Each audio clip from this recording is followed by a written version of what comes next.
All right, so ladies and gents, welcome to game number 1. This is in a best of 5. This is Hidden Cup 3 quarterfinals. Joan the Maid and King Sancho looked amazing in the round of 16. And Dave made this elaborate prediction that he thinks King Sancho might be Viper, and it would be just like Viper to pick yellow all of the games in the first round, and then switch it off of yellow just to watch everyone squirm in the second round. And Dave, you called it. Yeah. You called the colors anyway. Yes. Viper is sitting back in his chair right now, and he's looking at the screen. He's like, foiled again, Dave. Yeah. He planned this from the beginning, dude. Wow. All right. Well, King Sancho has gone for Britons. This is what King Sancho did in game 1 on Arabia in the first best of 5 he played in the round of 16, where he won 3-0. And then Joan the Maid has gone for the Vikings, which it's not the first time we've seen Vikings featured in Hidden Cup 3. We've seen it on a few different maps, but he's gone for it on Arabia. Mm-hmm. And I feel like Vikings is a solid pick against Britons on Arabia. As long as you get that time to get safe, you get your eco rolling, and Britons kind of struggle a little bit against Vikings, especially in that like early imp period if the Viking player is up fast. Yeah. So you know what I think, though? I think that Joan the Maid, now keep in mind, we saw how each player played in round 1. The players have no clue. They don't know the strategies. They don't have any intel. I believe that Vikings is more of a pick. Okay, why are people telling me there's team colors? Chat. They think it's yellow and that you've accidentally switched on team colors. Guys, I did the same thing, chat. Don't worry. it pisses me off because everyone's saying it, and it clearly says 1 and 2 here. Those are the player colors, all right? Chill. We're good. There's no team colors. But anyway, so I think Vikings is picked here because Joan the Maid might be thinking that his opponent would pick a Mesosiv, like Mayans, Aztecs, Incas. So I'm curious. I'm looking at the maps, Dave. With some walls, both maps are good, but I'd say that King Sancho's map is definitely better, with that main gold being more secure. Didn't one of them ban Italians too? Yeah, I believe so. Is there any water maps? I can't remember what their map picks were. I know it was Cup, and it was, see, Joan the Maid picked Cup because I think Joan the Maid is going to go Celts on Cup just like he did in round 1. Yeah. And then the other one was High Tide, neither of which are really in a situation Italians, where it's like islands and he can't pick Italians or Vikings. I don't think so. I don't think islands was one of the picks, right? No, I don't think so. Yeah. Okay. Yeah, I mean, we'll talk more about that once we get in between games. This whole best of 5 will go up to YouTube for people there. But I think the key here for Joan the Maid is that he doesn't fall behind in numbers of archers, because Britons can be so dangerous, and then they have the cheaper TCs behind it. So if they have 8 range crossbows and you can't get ahead of that, and then they go into cheaper TCs, you're just going to fall behind economically. So look for Joan the Maid to maybe get a lead early. You know what's interesting, Dave, about Hidden Cup 3? I am more certain that I found Hera than I am Viper. What? He killed the boar with the TC! Who? Which one? Joan! No, he pulled a Huang! Joan! He pulled a Huang! And he's not gonna kill King Sancho? What is happening here? Oh my god, dude. He is to Drush then. He's got to, and he's got a full wall. Immediately going out for the barracks, and he's got a full wall. That was, what a disaster, man. I know, what a disaster. I mean, at least he has the deer. I was looking at King Sancho's base.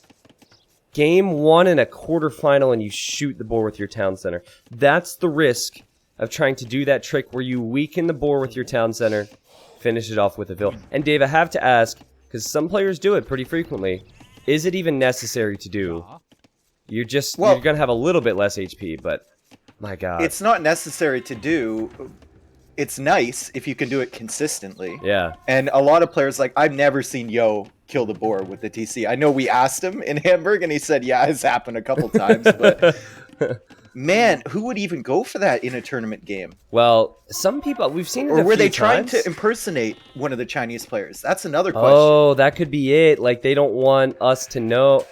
See, the impersonation thing is interesting, because if this is someone like the Max or Velez, they don't, no offense, Twitch chat and YouTube, they don't give a crap what you guys think because Yeah, they are exactly. not watching the Twitch stream. If it's Velez or Max here, they are not watching. They don't care. They're probably playing some Age right now or in the sauna. But if it's someone like Viper and Joe and the Maid, for example, he might do it to just see how people react and think. And you could say the same for a lot of the players, but Finnish players don't care. Well, Joe and the Maid, Davey, he has the militia. You've got a wall now. You're forced to go into Drush Fast Castle. I guess on the bright side, that is kind of what King Sancho was going for himself anyways. As King Sancho is also going out to Deer and making the militia. A little bit of help here for Joan. The wolf is attacking the militia. And the walls seem up, so maybe this won't be so bad. Well, the walls are up on the front side, so he's done enough to stop that early pressure from coming in. He was taking all the deer without a mill. Yeah, I noticed that. On the right side of his base. And now he's using those villagers to wall, and now he's just trying to get that middle position against this Drush. I think both players know they're not really going to do any economic damage here.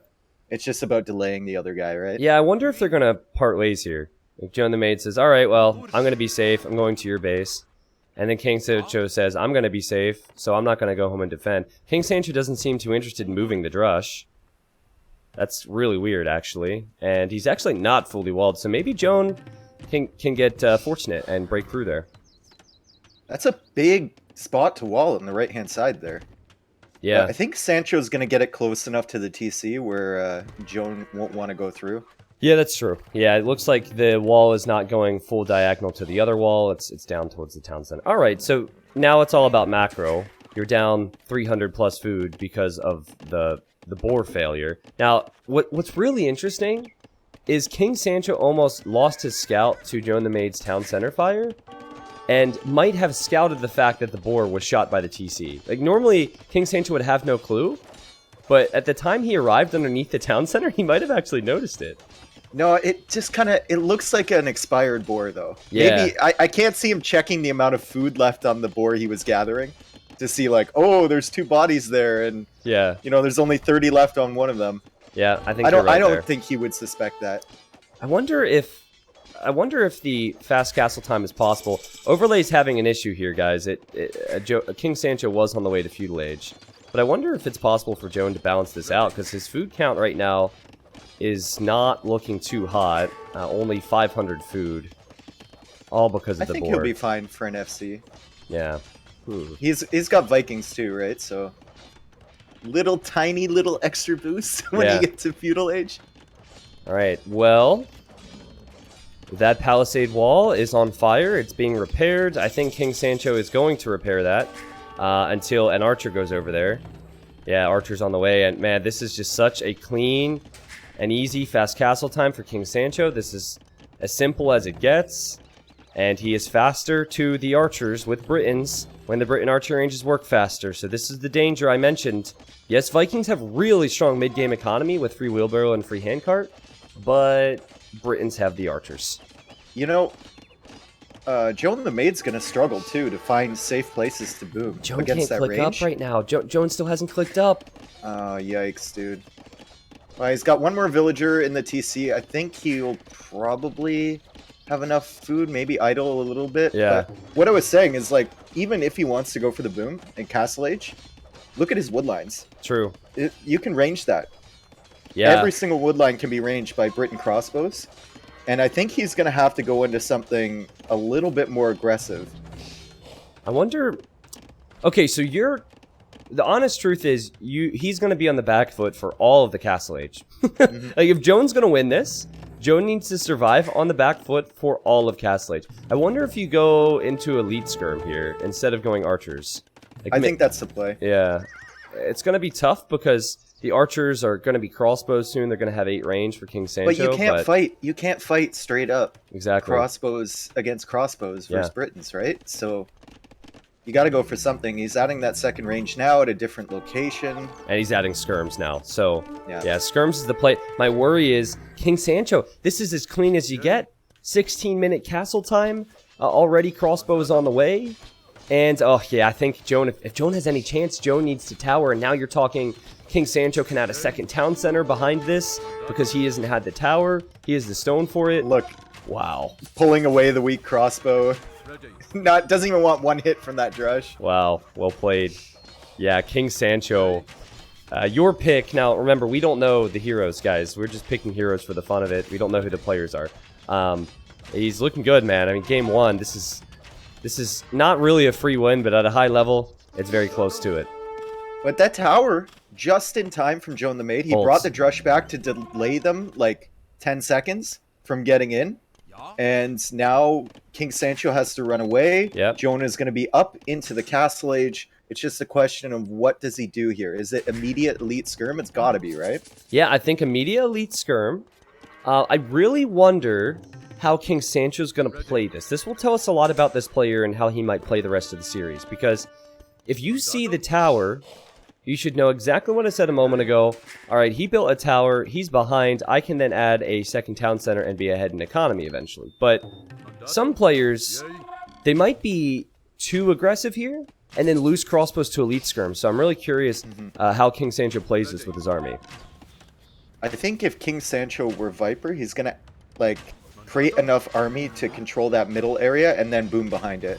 Yeah. He's not going to go overly aggressive here because he knows that Joan's going to have to buy that extra 100 stone. Yep. Or go out to his stones on the right, which are super exposed, Yeah, in order to get that boom going. He has no interest in moving in here. He just wants Joan the Maid to show him the skirms. He's looking for them. It's like, okay, where are your skirms? Okay, I see one skirm there. All right, Joan's so the being skirm sneaky, there. though. Yeah, Jones. I think King Sancho realizes that there's got to be something coming. He just hasn't seen it yet. Oh, but if he keeps hanging around here, it could be danger. Yeah. Yeah, he's backing up now. Really Nothing to smart. be done in that area. Really smart thinking from King Sancho. Now, if you wanted to, I think having a siege workshop on this hill would be really nice for King Sancho. Does Sancho know? He sees them now. He saw exactly where the skirms were going. Yeah, see, he's using the militia as well to scout. King Sancho's looking much better game 1 quarterfinal than he was looking game 1 round of 16. I'll say that. Though I will say he was up against a very aggressive opponent. Yeah, he sees the skirms now, and now he knows, all right, I'm going to bring these crossbows over here. Now, props to Joan the Maid, though, because Joan the Maid is still in this and looking to do some damage and also defending with skirms on this right-hand side, which that's a troublesome area. You spotted it, Dave, the wood lines. Mm-hmm. And he's going for a university, so he's not going for that second TC yet. Obviously, still doesn't have the stone for it. But university is a big investment, especially if you don't really know how your opponent's base is looking right now. And like if there's anything where you can actually hit. Immediate reaction. Now, the skirms do not have the second armor upgrade. It's on the way. Without the second armor upgrade, crossbows, especially with the range, can hit these from distance if they're in low numbers. So King Sancho not hesitating with the micro at all. Probably realizes he needs to get out of here. So Joan, knowing that, might try and loop skirms around. And getting the +2 armor, too, for the skirms. Lots of upgrades Great call, on military. so he's going for military right away. I think it's a good play. If you try and boom, you're already behind. So get some map control and see if that can hold and go from there. The micro from King Sancho, this is what Britain range does for you. It's really tough to deal with. But now with armor on the skirms, even fighting uphill, this is more doable for Joan the Maid. Mm-hmm. What are they doing? Like 1-2 damage Yeah. to these guys? It's really, really tough to kill them. And here's the nerd micro. Okay, now he's decided that it's just not even worth his time. Yeah, yeah. See, I think Leary or Hera? Mangonel, though, it's Sancho's base. Joan has to be careful. I think Leary or Hera will still micro those crossbows. Viper says, well, it's not worth whatever damage I do. Let's focus on the economy and let's focus on the main fight. And oh, it could be huge! It is huge, man. Those skirmishers are so weak. Oh no, yikes. Joan. The poor deer there as Fourth well. TC, too. He doesn't even care. He's like, I know that army's done. I've won that fight. I'm going to lay a 4th TC. Yeah, that's down in crazy. front. Is that really a 4th TC or is that a 3rd TC? Is it? That's a third Oh, TC, yeah, yeah. it is the third. Okay, my bad. No, that's all right. I thought he had another one on the woodline. What's the difference? 3, 4, it's the same thing. It's more than Joan. Yeah, Joan's still 1 TC, man. Everything's so messy here. It's so sad to see that it all stemmed from a mistake in Dark Age, but he just can't get away with that, man. That is horrible. It's like if you're comparing it to another sport, it's like an own goal or something. I don't know. Oh, Joan. So painful. Poor Joan. And it's not even like his micro's bad. It's just whoever this King Sancho guy is. Yeah. is just bringing the heat right now, and he's not even Saladin, right? Yeah, yeah. as Slam said, Saladin, he's gonna bring the heat, and then Saladin went 3-0. I can't believe that. Well, hey, my guy went 3-0 yesterday as well, so this will be fun. Emperor in a Barrel looked really good. But Dave, I think it's a sense of urgency. Joan realizes that, well, I'm probably dead, but if I'm gonna win, I need to force fights, and that's why he's lost. Like here, I think if it's even, he never runs in with these skirms and crossbows, but he's gonna do it because he wants to do something. And that deer as well, still running around. And Sancho's gonna wall him out. Yep. That's a beautiful quick gate, and they also have more skirms and crossbows moving forward for Joan. There's a Mangonel on the way for King Sancho, Dave. This is also great micro from King Sancho to micro the weak gate building villagers away. Yep. That was sick. Yeah, if those got in, they could have been super annoying in between the farms and that wood line. Yep. So that was good from him to just stop that from happening. He's got, what, four Mangonels in the field? 3 Mangonels? Yeah, there's a lot of Mangonels, and I don't think Joan realizes that yet. Boom! Surprise! Oh, 2 big hits again. Jeez. Oh. He can't catch a break, dude. He can't catch a break in any of these fights. Well, one of the best things you can have is mental strength, and I think if this is one of the Finns, they're going to be fine. They're going to be like, alright, that happens. Let's game plan and move on.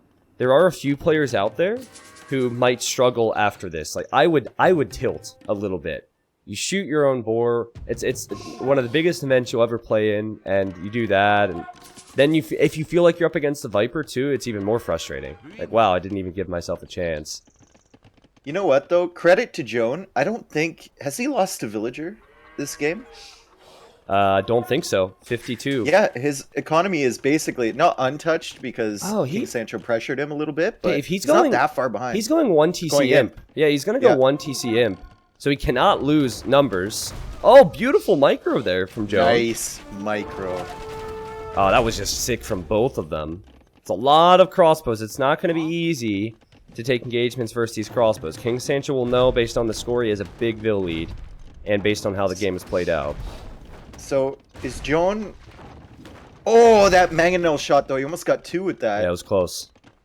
Is Joan going Imp, and then he's gonna drop a castle somewhere forward? Well, I think you just go fast Elite Skirm Arbalest, and then you have to hold map control. There are a lot of golds and stones that are forward for King Sancho, and King Sancho is playing the more standard approach of going 3 TCs, going Imp, building a castle. Joan's got to be there quick, though, because Sancho's on his way in a second. Yeah, almost got the gold for it. This is so risky, but he seems really confident with the split micro. It's still 3 Mangonels there, though. Wow, okay, Joan. Mangonel? Oh, that's a nice shot. Oh, he's unlucky. That's a sick shot. I can't believe he didn't kill that Mangonel. I know, he's so unlucky. He can't catch a break, but Dave, he is on the way to Imp, and I just saw that King Sancho built a market to maybe sell some food to get some additional gold, so he can go to the Imperial Age. Yeah, he doesn't have the gold in the bank. Interesting. He just didn't have enough on gold. Maybe he miscalculated a bit. Maybe it's clearly not Viper. Yeah, it can't be Viper. Viper would never be 20 seconds late to the Imperial Age. Well, he's up now, so... Oh, it's Viper. Okay. Viper confirmed. Confirmed. I don't know if you heard my bit yesterday with Matt, but we were talking about how, like, every little thing chat's focusing on right now. Like, someone said, sorry, go. And everyone's like, oh, that's Hera, because Hera says sorry, go after he unpauses. Everyone says sorry, go. That was probably the most ridiculous We've been saying that since 2001. Like, really? Come on now. Sorry, go. So, Joe needs to hold this hill, but I don't think he can hold this hill, especially once that Britain range comes in with the 3 Mangonels and the castle they were supporting. Yeah. It's going to be super tough, especially the fact that he's only going to have, like, 30 seconds in Imperial where... Sancho doesn't have the text. Does anyone in the Twitch chat know how long it takes for the bracer upgrade to come in? I think it's something like 30 seconds. And if that's the case, that is the exact amount of time that he has to do damage here. 42 seconds. 42 seconds. All right, so I mean, he's 24 seconds ahead with the Imperial Age, if I can do math correctly. I like how you just believed me. I don't know. I thought... No, I didn't believe you. I thought someone in the chat might have said it. Oh man, Horsecollar just came in for Joan the Maid, and here's some statistics on players that would research that. Wow, Vivi. Oof. All right. Wait, that means 6% of the time horse color is researched in the Imperial Age? You can't see this. Sorry, Dave. No, I see it. Yeah. Where's my name? Dave, 100% of the time. Every game. Overrated. No, it wouldn't even be on that list because I never research it. Yeah, that's I get true. it. Well, that was 2018, Dave. You research it past 50 minutes now. Yeah. Okay, so this is what I wanted to test, right? Look at the... Yeah, so Bracer comes in slightly after the Imperial Age comes in for King Sancho. And King Sancho is going Onager defense. And keep in mind that even without Bracer, which he's going to get, Britain crossbows now have 9 range, which outranges the units that Joan the Maid has here. I wonder if he thinks that Joan has 2 TCs or 1 TC. I think he's 2 max. If you see the Yeah. tower and then you see the amount of military that's come forward, you think 2 maximum. And that's why King Sancho doesn't seem too interested in pushing out, because he knows I just need to hold from this attack, then all my range kicks in, and I'll be in a great position. Onager is such a good play, especially with the Rams coming out from Joan. Yep. It's like Sancho knew exactly what Joan was going to go for, Oof. and he's countered it before it even arrives. Yeah, using the crossbows against the Maganel from Joan. Wow, I don't even know what was inside of that ram, but they just got flattened. At least they didn't really know about it. Yeah, this is tough, what man. A play. Yeah, it's just solid play from King Sancho, and Joan the Maid, I'm proud of Joan. I don't know who Joan is, but I'm proud that Joan still is playing on. You know, in a big tournament, just trying. If you have a 0.5% chance, try. Is he going to take this fight? That's my question. Do it for the people Come on, at home. man. Come Yeah, on. before you resign, just... Oh, what? Dude, Come on, think man. about the player's perspective though. Let's say that Joan was MBL, because MBL is a streamer, Max doesn't really stream. And he tries to fight that just so everyone at home can enjoy the shot. Yeah.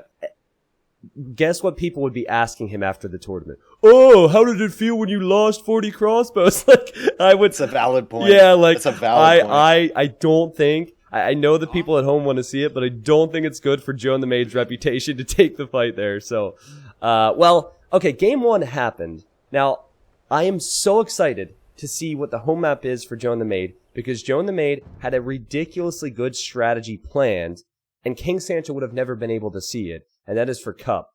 Before we get there, though, there's all the resources collected. This is why King Sancho won, and it all stemmed from the fact that Joan shot the boar with the town center, which is not something I would have ever expected to see at this level, at this time. Still was a good attempt from there. But King Sancho, that was almost like a freebie win, I would say. So Dave, if this is Cup, Joan the Maid has a crazy Celt strategy, and since it's Hidden Cup, King Sancho will have never seen this strategy. Are you ready? I'm ready. Let's Let's do go. it. Game number 2. Please pick Celts. Please pick Celts. Please pick Celts. Oh, Joan the Maid picked Celts. I want this to work so badly. Oh, man. All right. So, guys, I'm going to talk this through real quick. Cup is a really complicated map. You can dock on the right. You can dock on the left. There's multiple areas to get fishing ships. And the meta for most civilizations and for most players has always been to dock and to make fishing ships. Now, Celts... You could do that with. You chop wood faster, that's great. But what Joan the Maid did was he built a mill in the center and then collected the fish with villagers, then went for militia into a drush, Dave.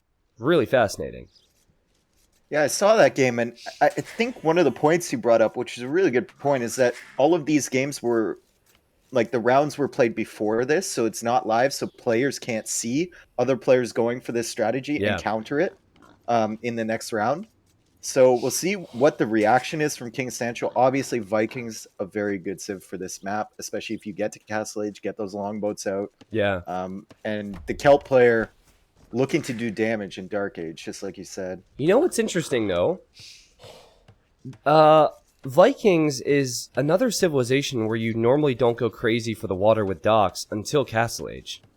So if King Sancho was, Joan the Maid was prepping to go for the man-at-arms militia against fishing ships, I feel like Vikings normally don't dock either. So I don't know if we'll see the same thing from Joan here. Joan might actually be kind of upset to see that his opponent's gone Vikings. I find it interesting. He hasn't found the 4 sheep in the back, and he went forward with his scout. Okay. So maybe he was like, I don't know what time the mill generally comes up Yeah. for the Celt player, but maybe he was looking for that mill. I think he was looking for the best mill spot, Dave. You're right. Joan spent a lot of time scouting the fish, and I guess either side would be fine if he wants to do that. Do you stick to the strategy, or do you just dock because it might be better to go for fire galleys against Vikings? Because Vikings can't fight in feudal age on water here. They don't get fire galleys. If Joan is max, he will have like 15 contingency plans. Yeah. If his strat doesn't, Yep. play out exactly the way he wants it to, he'll be like, okay, if I'm against Vikings, then I dock north and I go fish boom and then fire galley or whatnot. Wow. Okay. Like Max is one of those players. So King Sancho initially placed a mill, deleted it, and now doesn't have the wood for a dock. Okay, now is docking, but that was definitely King Sancho thinking better of going for the mill approach. What is that villager building? Oh, the dock. I thought he was like making an invisible palisade wall. Just DE things. Thanks, DE. He's industrious, dude. Yeah, it's on the backswing. Look, see the backswing? He has style, man. That's next level, dude. Yeah. He's flexing on that dock. Yep. Joan the Maid spotted that. So now Joan the Maid's strategy would work, and Joan the Maid has gone for the mill. And I wonder if we'll see the barracks then. No forgiveness from chat. I said next lever. Immediately roasted. Thank you, guys. This is Hidden Cup. We have to be perfect. Thank you very much. Yeah. Just like me yesterday when my game PC crashed and everyone could just see no signal on the screen. And then I don't know if you caught this, Dave. Yeah, you were like shit, dude. I normally am man. not a big rager, but guys, when streams drop, I can get pretty upset sometimes, and I'm so glad I did not say worse things because I did not realize I was still live at that time. Whew, that was close. Wait, hold on a second. Seen the barracks. Yeah, King Sancho Louis spotted seen the the barracks. barracks. So now, Yeah. this is so interesting. King Sancho probably has never seen this strategy before, but he's going to have to adapt to it. And the villager, I believe, for Joan, is going forward to wall it in, just like before. The villager's coming forward to wall in the dock. Now, why is King Sancho sending a vill? No way. Oh, he's gonna pre-wall. He knows, dude. He knows. He knows exactly what's happening. How did he? That's hot. How? He sent the vill before he saw the vill from Joan. Are they practice partners? Like, what? That's incredible. He wants to wall in the fishing ships to keep them active. Unreal, but he's gonna villager's lose his down. vill, though. Yeah, he paid the price, didn't he? Yep. So the drush, he didn't get the dock walled in. Yeah. He's gonna try and wall 20% of the dock, but the drush has already done work. One villager. But Dave, the Big fact deal. that he can take 100 more food because he built palisade walls. Yeah, exactly right. Oh my god. At least he can still make ships though, like in Yeah. the feudal age. This is cute. Does Joan see... There's another villa out there that Joan should go for. You know what we didn't see from King Sancho is a lot of villager quick walls. Yeah. This doesn't really count as a quick wall. I just love how King Sancho has somehow adapted to this. This is amazing. Oh, is he gonna wall off like that whole side of the map Looks with like the terrain? it. Yeah. Why would you? Yeah, don't bother walling your land eco. Wall your water eco. Wow. Okay, so what... King Sancho's about to arrive in feudal age. He might add a galley or a demo or something, but what does he do? He has no barracks, so he can't make an archery range. He really is not going to benefit much from this age, as far as I can see, unless he goes for a dock on the right. It's a weak vill. And we'll see, Dave. This is awesome. And now Joan the Maid on the way to feudal age. Yeah. What is that vill gonna do? Well, I Dock? see Yep. Joan could lose a vill if he's not careful. He's sending another villager to help. Oh, this is Gonna going to be be so close. close. I think he gets the scale. Oh, what? It's only Viper is able to calculate that. Only Viper's lucky enough to still have a 1 HP scout there. Come on, King Sancho. Doink! Never Get mind. him with the Fisher. It's not Viper. Thank you. Not Viper. He would not him. That was wrong. Okay. Well, so I think he wants to make a galley on this side. So he wants to make sure he takes Joan off of both sides of water. He still has fishing ships. Like the whole idea of the strategy from Joan was to take the fishing ships out. I'm really impressed. I did not think King Sancho would be able to adapt so well to this. And they're 1-1 on villager losses, so yeah, it's so close. I mean, oh, but look at what Joan the Maid. What is he doing with these 3 villagers? He's coming forward. Tower. So he's gonna go for a tower in between. Imagine a tower right in between those 2 wood lines, the gold and the stone. Well, he's not hiding the fact his villagers are here. No, And but if he upgrades to men-at-arms, does he really need to hide? Well, it's true. He has to pick his tower spot wisely. Town Watch is coming in for King Sancho. He wants to know what's going on. He's using an outpost from Joan.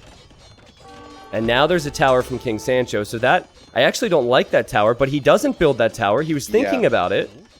He wanted to let him know that it was there, and now he deletes it. Forces him to invest in his own tower, and... Now he's making a tower next to the wood line. Men-at-Arms upgrade is coming in too. Oh, this is not easy. This is not easy. Oh, and the quick wall? Maybe you're right. Maybe it is Viper. He tried the quick wall, but he failed with the quick wall. That could be 2 dead villagers. It's not Viper. 2 dead vills. Look at the micro from Joan the Maid there. Joan the Maid just crazy. slaughtered those villagers. What a strategy, Dave. And the towers for both will go up. And I think for Joan, just garrison, right? No, you get out of there, dude, because... Yeah, that's true. Or Sancho can garrison 4 and then attack with 4, see, just like he's doing. And All there's no extra stone for Joan yet. He's just gone on it. Okay, yeah. So no extra stone. But Dave, look at the dock from Joan. You said if the strategy didn't work out as planned at the start, that whoever this person is, well, I think we had said it might be Max, would have a plan. Well, he did, and now he's making fire galleys. And this could actually be rough for King Sancho. And he's continuing the tower pressure, too. He's got 4 men-at-arms. Like, that's not easy to fight. Sancho's going to need at least 2 archers to try and engage that. Yeah. And it's going to be really micro-intensive. And he's got to guard his fish at the same time. So if Sancho... Let's see how far away he is resource-wise. Yeah, this is a never-ending feudal battle at the moment. Oh, and Joan actually stopped as he kills another villager. Oh, by the way, what are these 2 vills doing? This is a DE thing. All right. He stopped his tower on that wood line because he saw King Sancho left the wood line, and now he's going to tower the wood line that King Sancho is actually on. Archery range coming up from Joan in his base, too. This guy... This is impressive play. This is so sick. This strategy is what won him. It was an easy win in round of 16. And now he's here in the quarterfinals, and the beauty of Hidden Cup is that King Sancho has never faced this before, I'm sure. Doesn't know who his opponent is. Yeah, those fishing ships are likely going to go down, Dave. And there goes all your advantage that you had. Oh, and say goodbye to your wood lines, too? This is crazy. This is beautiful, dude. And, like, he's got to go all the way to the left-hand side. There's a migration of villagers. He doesn't have wood for a lumber camp. He doesn't have wood for a lumber camp. He doesn't have wood for a house. He can't even build a house. If Joan makes the tower on this wood line too? Oh man, Joan, the amount of pressure that's coming down right now is insane. Yeah, now the fishing ships are still alive for King Sancho. He does not have fletching, but that's worth noting. I think his galleys are going to go down, but Joan has to continue to focus on that. And also there are archers for King Sancho, so I think if he can stabilize a bit with the fletching upgrade, have enough archers, he can maybe disrupt the villagers building towers, stabilize a little bit, but I think for Joan the Maid, Is Joan going to make another dock on the right side here? Okay, he's just bringing that vill back. I would love to see a dock there. I mean, still King Sancho has microed really well with the galleys, and his fishing ships are there. Now, he's behind an eco, and he's got men-at-arms and villagers and all crazy stuff to deal with, but my goodness, Dave, look how inefficient that lumber camp is for King Sancho. It's so bad, man. They're walking, as MBL would say, miles. They're walking miles to the lumber camp. and a lumber camp F2F in the back of Sancho's base for Joan the Maid. Wait, what? F2F? He's got a lumber camp F2F. of his own. Yeah. F2F confirmed, yeah. But where are the other villagers at? Was there not more? One of them went back to the base. All right, so that was the one I thought was going to dock. He's sending man-at-arms towards the fish, fires towards the fish. This is his focus now. And this is funny. This is so funny to me. Sancho's done so well to keep those alive. Like, look at the health on those things. Yeah. This is so funny to me. It's such an insane game. Yeah, I'm surprised he's done so well, actually. I really thought those fishing ships were gone. I think he'd be dead if... Oh, the demo comes in! Yo, that's a Oh, it was a huge that's demo. such a sick demo though. 2 galleys go down, and the other one is at 9 HP. Yeah. So Fire just needs to breathe on it. And the men-at-arms are still alive. He's done such a good job keeping those alive. And what they're doing is they're causing the archers to just hang around his base instead of going to Joan's base to try and harass. By the time they get there, Joan is going to have a response to them in the form of skirmishers, which are in the archer range. Yeah, how many does he have? 5 skirmishers. I think when I saw this before, wow, he has archers too. He's just going to go to the Castle Age here, Joan the Maid. Go to Castle Age and then try and fight back. Well, there's a lot of options, right? But probably try and fight back on water. But with Viking economy and still fishing ships that have brought in hundreds of food, I think King Sancho is very much alive and well in this game. You have free wheelbarrow, which has already been working well. You have free handcart in the next stage. I'm surprised at how King Sancho has weathered the storm. He also had the 4 fish on the right side, if I didn't mention it. It's just high quality stuff. This feels like a tournament final. Mm-hmm. These are 2 extremely strong players. I think it's because Sancho just kept those fish alive for so long. And also docked the right, too. He docked the right and got the fishing ships up there. Yeah. But what's interesting is how he was able to... Whoever it was is well prepared, because it's almost like he knew that was a possibility when he saw the barracks. Okay, Red is going for a dock. Yeah, I see on that. The southern thing, and Sancho moved his archers away just as he placed that. Yeah. So he didn't see it happening. However... there is another tower coming down, though, in Sancho's base. Oh, where's it gonna go? Okay, and there's also skirms and archers here. I love how he doesn't hide his villagers, too. He's just like, yeah, you can go through. That's so true. Whatever. He doesn't care. It doesn't matter. I'm here and you can't do anything about it. Sorry, bud. And he's pushing back the archers, too. Yeah. Like, Sancho has taken control of the water, but Joan the Maid has completely switched his priority to land. Yeah, and if this tower goes up and stays up for a while, it can be really tough for Sancho. He does have some golds and some wood lines and some stones elsewhere, but the Celts are really good in this situation, and Joan the Maid bails on that tower if they get some forward siege against Vikings in the next stage. Well, there it is. Okay, I was just going to say, Joan needs to click up as well, so there's a bit of a difference, but it's not huge. Stable for blue, too. Or for King Sancho. I think you go Knights. I think you go Knights and Longbows. And you know how open economies can be on this map. Yeah. Longbows can secure the water and make sure that Joan can't wall anywhere. Yeah. And then Knights will get into the eco and do some serious damage. If this is max, though, I'm feeling like forward siege workshop with these 2 vills. Forward siege workshop, and then you need a monastery too. That's the thing. You need a monastery to convert the knights, and the worry here is King Sancho still taking good fights on the left side with water, which means he can make longboats, which are even better. So I think the land has to be where the Celt player, Joan the Maid, does more damage in Castle Age. Disgusting strategy. Amazing play. King Sancho now hiding the fishing ships because he saw this dock came out on the right and that the fires are there. So just keeping them alive till he gets a few longboats possibly. Stable now for Joan the Maid as well. This feels like Max. For those that have never seen the Max before, he's a player with amazing strategy. He doesn't really have a lot of flair. And he always goes for forward vills. And this started off with a tower rush, but this felt to me like it could have been the Max or Velez, one of the Finns. Such a good strategy. But Dave, if this is your strat, if this is your free win as you see it, because the strategy's so good, you have to win here if you're Joan. Because if you don't, your best trick has been used, and then you're down 2 games. How demoralized are you going to be the next game? Yeah, exactly. So he's in Castle Age now. Let's see what comes out from him. We got a forward siege workshop with those villagers down there, and why did he make this stable? Is he really going to have enough to support? I think it's for any Mangonels that might come out. Yeah, maybe. Yeah. He's going to go with just probably a knight or 2, and he's going for elite skirm. And there's no knight, there's no siege or anything from King Sancho here. He needs his own knight. King Sancho. Oh, the splits from Joan the Maid. Okay, he wants to get it nice and close, Dave. Dude, that was sick micro, though. He's not going to expect the knight. Yeah, the thing is... But that was amazing. He lost 2 and only killed 1, so it looked impressive. But King Sancho still bested him there. This is a very important area for King Sancho to focus on. And Joan the Maid, rather. Because King Sancho's everywhere on water. The longboats are out. The fish are about to run out, too. That's true. Good point. There's not that many farms for King Sancho. This is so high level.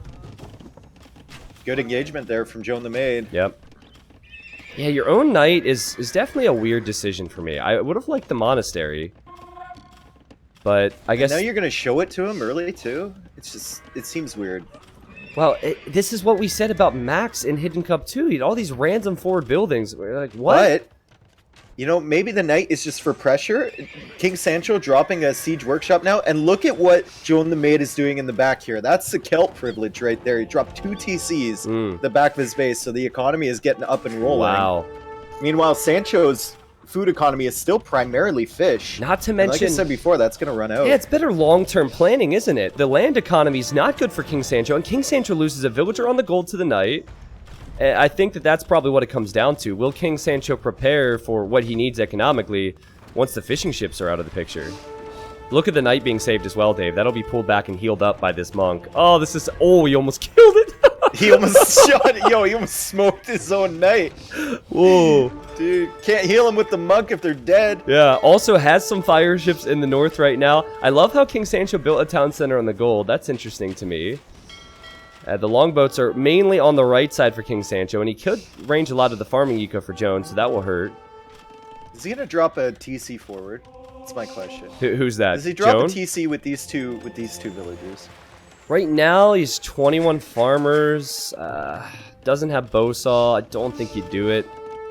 Max will want to have a guarantee that he can be here all game, though. So, if it was the Max, I would see it. Wow, Dave, so Sancho expanding to the north, but he has all that map control to the south, where all those valuable resources are. There's a gold here. There's a stone here. He can take all of his golds and stones. Man, if you just joined, you were probably so confused by this minimap. Like, there's palisades from both players next to a dock and a house. Like, it just doesn't make any sense to you, I'm sure. So crazy. Oh, here come the knights, Dave. Will the knights be enough to take out the Mangonel on the noob caster? I think they will. Yeah, they will. Yeah, they will. Nice. He's gonna run. Yep, he's out of there. I wonder how much the gold in the center is going to play out. Joan has sniped a few fishing ships with fires, Dave, so he didn't give up. I just saw him snipe fish traps, too, so there were fishing ships and fish traps to the north of that TC. That's a big investment. That's really good to snipe fish traps. That's a lot of wood. Wow. Yeah, that TC in the middle is probably a little bit concerning for Joan. He's dropping his fourth, so his eco is looking really good at the moment. Yeah. But it's just controlling those valuable resources, right? Like the gold, like the stone. I wonder what the transition ends up being. Now, look at this. No, look at this. He has two monks. 2 monks? Nice attack. Convert the full HP ones? And attack the one that's weak that you hit with the attack round. Oh my god! Oh, he got him! He got him! That was huge! Dude, that's sick! Oh, it's all prepared, man. Joan has everything prepared. You send knights, I have monks. You send archers, I have mangonels. You go water, I snipe fish, and then it lands, boom. This is crazy. Oh, I'm loving this. Second stable, too. Coming out from him, forward. Oh, yeah, dude, you know what? Is there a real reason not to flood full Castle Age?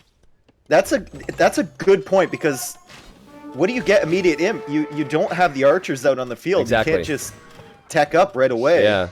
And you should know that you have the land eco to sustain knight production. Now, Celts don't have the best knights, but they have fantastic economy. If you try and go imp, you're not pressuring anymore, and there's still longboats all over the water, so I say you pressure land. And for King Sancho, he's going to need some impeccable micro now, and he's actually adding more ranges, and he's stonewalling. So the game sense to realize the risk here is really good from King Sancho. Because he should go imp. He should go for fast arbalest. Yep. Here comes a Mangonel.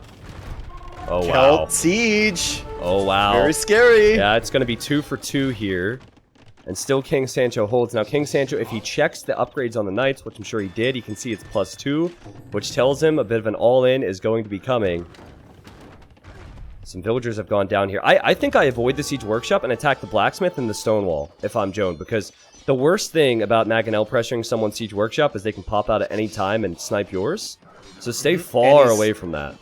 dropping a second siege workshop up there too. Oh, So man. you're right, it's all in castle, and he's certainly got the economy to provide for it. Oh, and the micro here from King Sancho. It's 1 for 1. What? It's not 1 for 1. How did he survive? It's crazy, man. And look at the resources for King Sancho. He's holding on with 700 food and 700 gold. If he holds on and gets Arbalest, it can be really hard for this all-in to work. Wow. Okay. You know, red can go Imperial pretty soon too, but like we were saying, what do you even get from Imp? Oh my Right goodness. away. Oh, That the was sick micro micro. from King Sancho. This has happened more than once now. Dave, oh, he is going to go Imp, isn't he? I was worried. Yeah, it's just what do you get? Well, you can get Guard Tower and fortify this area, at least, in the south. But Yeah, is that really where you want to put your resources, though? Yeah. Are you going Cavalier with Kelt? Are we going to see Kelt Paladin? what do you think about Kelt Paladin, Dave? It's not a terrible choice versus Vikings, I have to say. It's not a terrible choice. I once sat in He doesn't have the TeamSpeak. gold, but... I once sat in TeamSpeak with Dave as he was like, I don't know why RMers say that you shouldn't go Paladin with Celts, because it's the best unit Celts can make. It's better than Wodes, which is kind of true in many ways. It's the best unit they can make. It doesn't mean it's good compared to all the other Paladins. Yeah. Oh. Here we go with the Mangonels What? again. How is he surviving these? Viper hacks, man. There's very few, whoever this player is in the blue, there's very few players who can micro like this, defend from this type of a push. There's also very few players who will have strategy like Joan the Maid. And put on this kind of consistent pressure, too. Oh! The best way to dodge an attack ground is not to move. That's the best way. that. Just ask Doubt. He'll tell you all about it. All right, quick Yep. wall from King Sancho. He has a lot of units here. Can he get another quick wall up? He can't. He can. The knight should just engage, maybe? Oh, no! Oh, no! It's a Oh, trap. God, it's a trap. Oh, King Sancho. This is 2 rounds in a row where he has an elaborate trap plan for very important military. Yikes. Oh, man. Did he kill a crossbow? One? Uh, I think he got one. see, I could tell what Joan was thinking because we've been saying for a while he needs the pressure here. But that did not work out at all. He's going back on water, actually. That's good. That's a play, yeah. Fast fire, maybe. Fast fire, build a castle on the shoreline. That could do it. And you know what? King Sancho does not... He has not been on stone at all, Dave. He doesn't have any of his stones, which means he can't build a castle to secure the middle. Or any portion of his base, really. Sancho just got gill nets. That's a really weird tech to get with only 2 fishing ships. Yeah, that... maybe Maybe he's planning on the fish trap? yeah, maybe he expects to have water for longer than he's going to have water. Yeah, that siege workshop looks like to me it's going to go down, and I think if you're Joan, you need to make King Sancho ask questions because King Sancho right now doesn't seem like he knows where he wants to be with the Arbalest.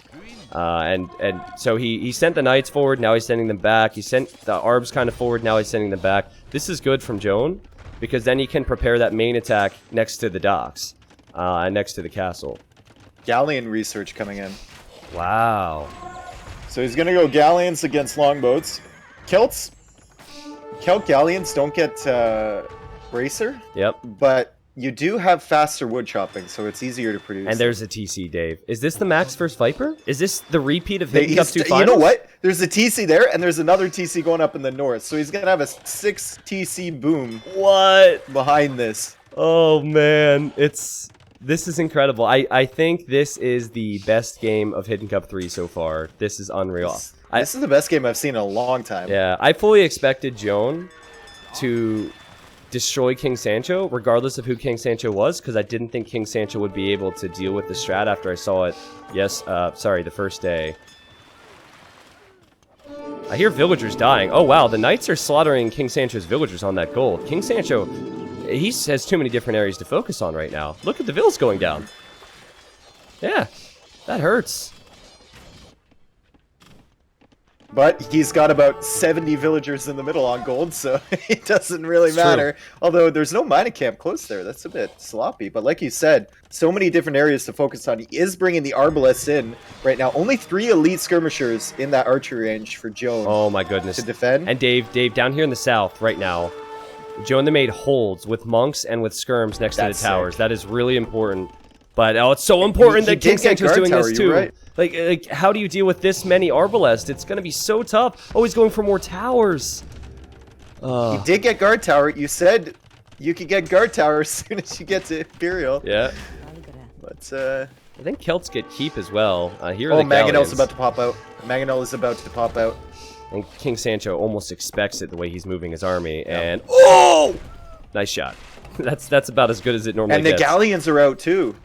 The Galleons are outraging the gold. I don't know if Sancho would have expected Galleon play. Maybe would have expected Fast the fires. Yeah.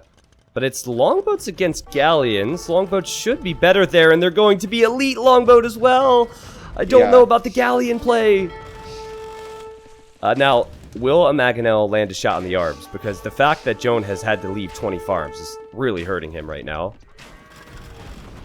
Look at this boom from Joan, though. Look at the Vil count, even with all this pressure. 150. That's what 6 town centers will do for you, I guess. Unreal. And still even if he paying loses attention that to the base, south. he can boom in the south. Yep.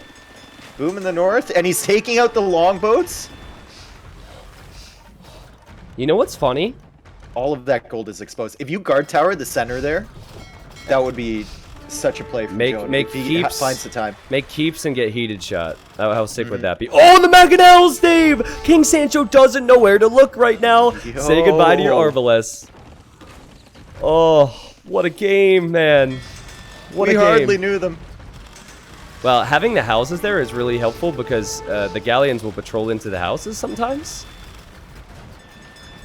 It's funny to me how it seems like Joan has more control of golds, despite the fact that King Sancho's had all the gold in the middle. Like, that's just how it feels because there's so much. But speaking about gold, look at the raid from Sancho on the gold from Joan the Maid. Okay, he reacted. The Knights do have +2, though. And again, King Sancho is hitting some of that precious land economy for Joan. Joan doesn't have pikes or anything yet. Looks like he wants to go champion. Sancho, I think it's important to say Sancho doesn't have access to the 2 stones. Yeah. From his main base too. Still no So stones. if he wanted to secure with like a castle or something, it's going to be hard for him to get that. He's only taking stone in the north. Dave, I think Joan is going to go champion Ram Rush in the south. Look at the barracks. He's researched all the way to two-handed swordsman already. We have a castle at home to stabilize, but King Sancho... Did I say Sancho was going to do that? I meant Maid. But I see King Sancho raiding a wood line. This is incredible, man. These guys are so good, but the Galleon's not working for Joan. Not at all. You're not getting the middle. And blue is just hoarding gold. Sancho Crazy amounts. Sancho has an amazing amount of gold. But if he can't get the stone, and he's getting slaughtered next to the CC... Look! What's Here come the Rams! Villagers coming forward for more barracks. You're right. He's going champion Ram. Dave. Oh boy, can Sancho defend against this? I don't think he can. He lost his Arbalest. Even with the gold. Even with the gold, can he defend? Look, let's see. He's got no stone for castles. There are 34 military units on water for King Sancho, which means he has 6 military, which is light cav and Arbalest to defend from this. If it's champion Ram, I don't think that King Sancho can hold from it. Assuming the champions arrive here, and yeah, champions on the way. Here come the two-handed swordsmen. It's killed infantry, Dave. This is ridiculous. This game is amazing. This game is amazing. I'll put this in my top 10 folder. Let's go. Oh, I my loved it goodness. so much. And like, Joan keeps getting raided from Sancho, but he doesn't care. Yeah. He's got 6 TCs. Yeah. He just doesn't care. Wow. Well, the Arbalests are very good addition versus the champions, and having light cav is very good against the Rams. But look at Joan! This has to be the max. He's running through with villagers. He wants to get villagers in the other corner so he can get more buildings. But, oh, Dave, King Sancho just purchased a castle. Maybe he can stabilize. No, he had stone up top there, so he's just using that, but that's like the only castle he's going to get. Yeah. But to be fair, he is taking all the gold on the map, so maybe he can buy some more castles if he really needs them. Wow. Those champions, though, they're flooding right now. They're flooding. Yeah, if Seadram comes in, gotta pull back. Yeah, you gotta wait here a moment. I think get Seadram. Don't toss away 2 or 3 Rams at a time. Maybe go for 5 to 10 with Seadram, and then you can push that castle. What's interesting is Vikings could actually go for berserks against champs and do really well. That's the thing, though. He can only get really one castle out, so you're gonna be researching the elite upgrade, and it'll take time. And Sancho actually tried to push on the right-hand side too, but Joan the Maid with a defensive castle, and he's gonna stop that. Yeah, snipes the Vil first as well. Oh, there's a Vil there still that could build more. Wow. This is a ridiculous game, and I can't wait to look to the achievements at the end to see how much the gold matters, because King Sancho has 45 on gold. 45. He's gonna mine all the gold in the center, and then where you left off. I've never seen You're that. in a trash Werver's kilt. Yeah. That's where you're left. Oh, and look, sneaky buildings, sneaky barracks, left side for Joan the Maid. Wow. He's coming forward, but Sancho was thinking the exact same thing. He's gonna switch up the front. Every time they're losing on one front, these players switch it up to somewhere where the other guy isn't focusing. What do you think about the Onager upgrade right now? Onager upgrade from Joan the Maid. I'm feeling like he's running out of gold. Yeah. So that might, I don't know, that's a Hail Mary. Yeah, well, okay, so he has 400 there. He has 1,000 there. He actually has a lot of gold piles. Every single gold pile he's been mining, there's still gold there. So I think he has, at the very least, 5,000 gold remaining. Onager? King Sancho, equal to it, man. Close. And he's dropping. Sancho actually bought himself another castle. Yeah, on the other side to protect that area. Dave, this is unreal. We have cannon galleons in the center on Cup. I repeat, cannon galleons on Cup, now attacking Joan the Maid's castle. This is How do you even crazy. stop that? You just go like Helm into the ships? I think you go, it's like a community game. It's like a King of the Hill community game. You just spam halberdiers against ships, yep. Oh, King Sancho. He uses the light cab to snipe 2 out of the 3 onagers. And he could even get the last one here, but there will be more. We have champions raiding in the back, but I think that will be very short-lived. And the forward buildings on the right for King Sancho have gone down to a ram. Okay, Joan the Maid just added a fishing ship there. That's actually pretty funny, and it went down. I'm concerned about gold for Joan the Maid. He's found that 3rd relic, so he's going to pick it up. Yep. King Sancho with 2 of them. Where's the relic, by the way, that he just found? It's in the right. He didn't see that forever. Oh, okay, he's going to grab that. Nice. But yeah, if he keeps spamming like champions, I'm really, really concerned. I'm not concerned for the food and wood eco. Oh, the shot is a nice shot, and the repair comes in sick. too late. It's not just about the kills, guys. It's about the 2 HP. more onagers, though. Yeah. And it's Furor Celtica came in, Dave, so 84 HP now on the onagers. Micro with 2 Arbalists. Wow, King Sancho actually just went after the repair villagers. It's sick. I wasn't convinced in round 16 that King Sancho could be Viper or Hera or Leary, but I'm feeling it now. Look at the dodging. Look at the micro. Boom! Never mind. Sick shot.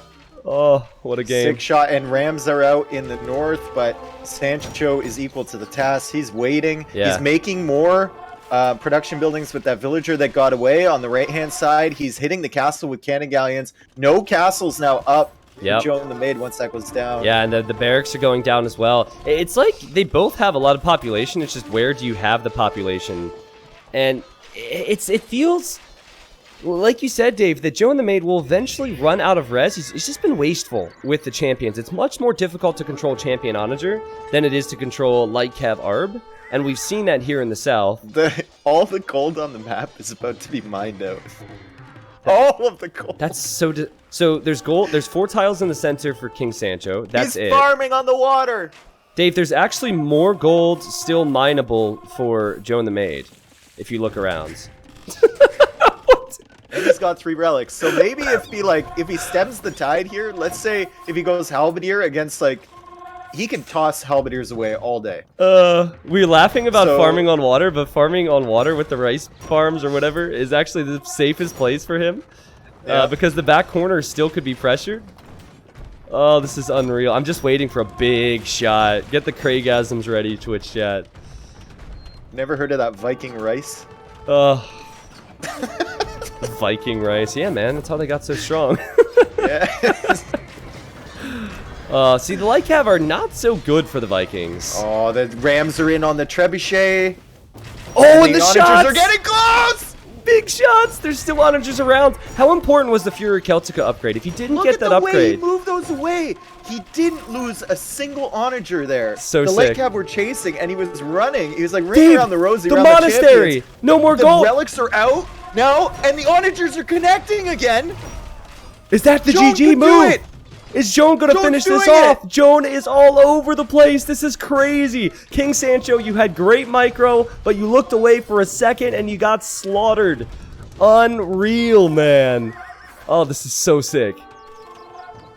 This is so sick.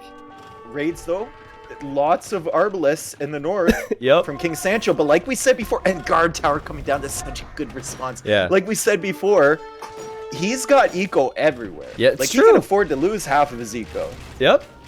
King Sancho needs to probably relocate economy to the center, but there's no wood to chop there. Wood could become a concern eventually. Because he's fully surrounded with his wood lines. Dave, there's so Keep many upgrade. areas. There's so many areas that we just can't talk about all at once. Like, I'm looking at blue, still trying to pressure. He rammed down a Treb on the right. These players are so fast. And I love the fact that as Joan is losing eco, he's still producing villagers. Yeah. Like in the south and in the safe parts of his eco. Yeah. That's something that a lot of players... Oh, big onager shot in his base. And good micro from King Sancho, Yeah. too, to stay alive here. Fury Celtica is so tough to fight against. These Rams are so beefy, man. Oh, and all the arbs now go down. Yeah. Oh, man. A push on both sides. There's a push in the north, and there's a push in the south, and there's a push into Jones' base, but he's clearing it up. Oh, man. Yeah, Jones stabilizing on the right as well with the tower and the champions. I think that's the area you were just mentioning. And he doesn't need Trebs. Who cares about trebuchets? He's just going to go champions and rams against this Dude, castle. even if your melee units get close to these Rams, it's gonna take them like 20 hits to go down. Yep. There's not a lot of stone left for King Sancho. Remember, he couldn't mine the stone. He'll probably panic buy stone here, and there's so little He's gold putting remaining. the champions in the Rams. Yep. Dave, I think that castle might just stay up. Oh, this is so close. I think it might stay up, but like how much gold is the castle gonna go down? It goes down! It goes down, and look at the push on the other side. That castle's gone down too. Joan the Maid is going to win this game. What a sick game this was. What an unbelievable performance for both players. Amazing. I mean, let's not call it too early. King Sancho, he's just run out of golds. He did get 2 relics, but it's not far away. It was good from him to get them. It's like, Dave, we haven't talked about the longboats in 20 minutes. That's useless population Useless space. pop. Yeah. He should have deleted those. Joan, Like the cannon galleons are fine, but the longboats? yeah. King Sancho is sending what used to be gold miners all the way over to the right side to chop wood. To get wood? Yeah. Yeah, he doesn't have any wood. There's look at the red on the map. Oh my goodness. And what is the gold? Look at, like I keep saying, you know, Joan's gonna run out of gold, but Joan's been taking the gold at south of Sancho's map. He's placing a castle on the gold remaining in Sancho's base. Yeah. Or what used to be Sancho's base. And he's got 3 relics. I can't wait to see the achievements because I want to know who collected the most gold. Like the person who had gone. like the person who had the middle or the person who had all the other golds. Who had the most gold in this And game? look at Sancho's resources. We were talking about how he's gonna be ahead in resources, like No banked. way. And he's got nothing now, man. Nothing. He's about to call the GG. Yeah, it's really close, right? I think this castle will mean trebuchets. And you look at the score now, that's also very telling.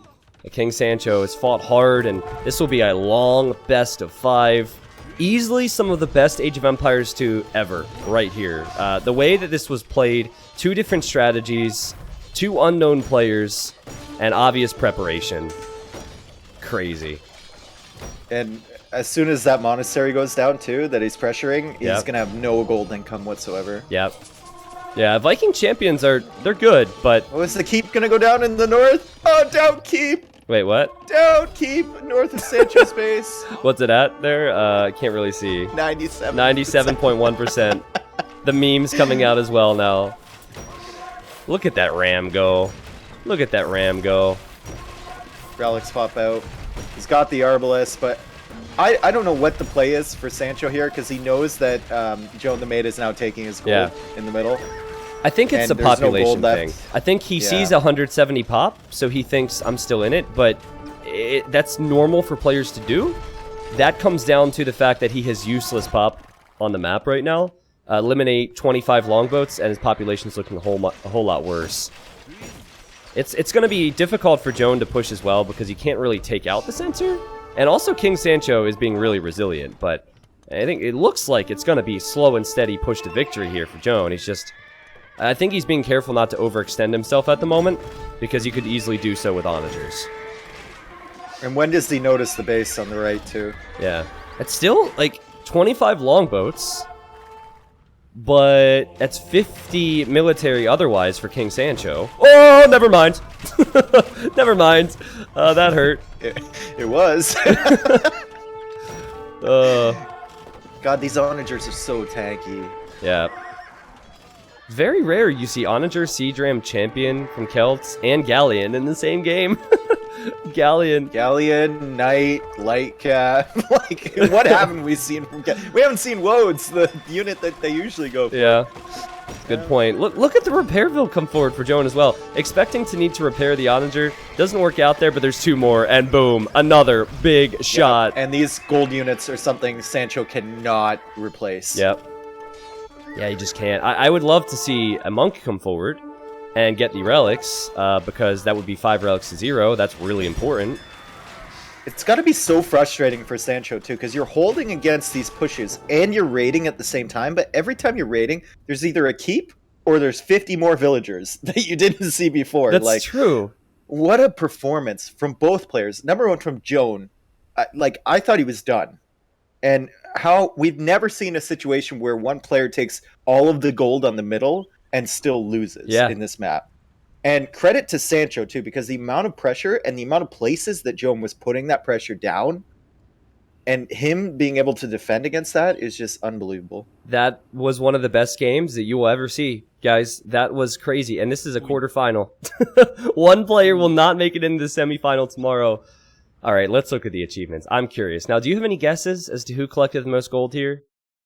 I'm going to say that King Sancho still collected the most gold. I think it's that's close, a safe though. guess. It's close, man. I know that the food and wood economy is probably way better for Joan. Let's take a look. Yeah, just a little bit better. Just Whoa. a little bit better. Whoa, that's unbelievable still. So look at the stone difference, the food difference, and the wood difference, though. Mm-hmm. In terms of total resources collected, it wasn't even close. King Sancho did win with the gold, but barely. And he had all the gold in the middle. That normally closes out games. 99% of the map was explored by Joan the Maid. Yep. And 95% of the map was explored by King Sancho. They knew about everything. I think Joan had eco on about 99% of the map that game at some point. The stone collected is probably like the one storyline that we didn't touch on that much. It's just because King Sancho couldn't solidify his base. Like, he couldn't stop the pushes. He didn't have that stone. He had to buy a second castle. Yeah. And like 2 castles was the max he was ever going to have. The max? The max. I realized that as soon as I said it. Nice. Oh, man. How do we even get into game 3 after that one? All right. Well, this is what's interesting to me, Dave. We saw the home map play out there. King Sancho adapted well, but it wasn't enough. And the best game of Hidden Cup 3 so far. If King Sancho is the Viper, it's very surprising to me to see that he has picked Ravines as a home map. That doesn't seem like a map that would suit the Viper's skill set. And many people are saying it could be him, but it's a closed-off map. So let's see. Game number 3, we'll hop in right now. What will it be for King Sancho? Well, I should probably say this because we spent the last hour talking about one game. Thank you, everyone, for being here and being a part of Hidden Cup 3. I'm loving the hype in the chat. You guys were... we were all blessed to see that game. The preparation that must have gone in for these players for Hidden Cup is just... It must have been insane.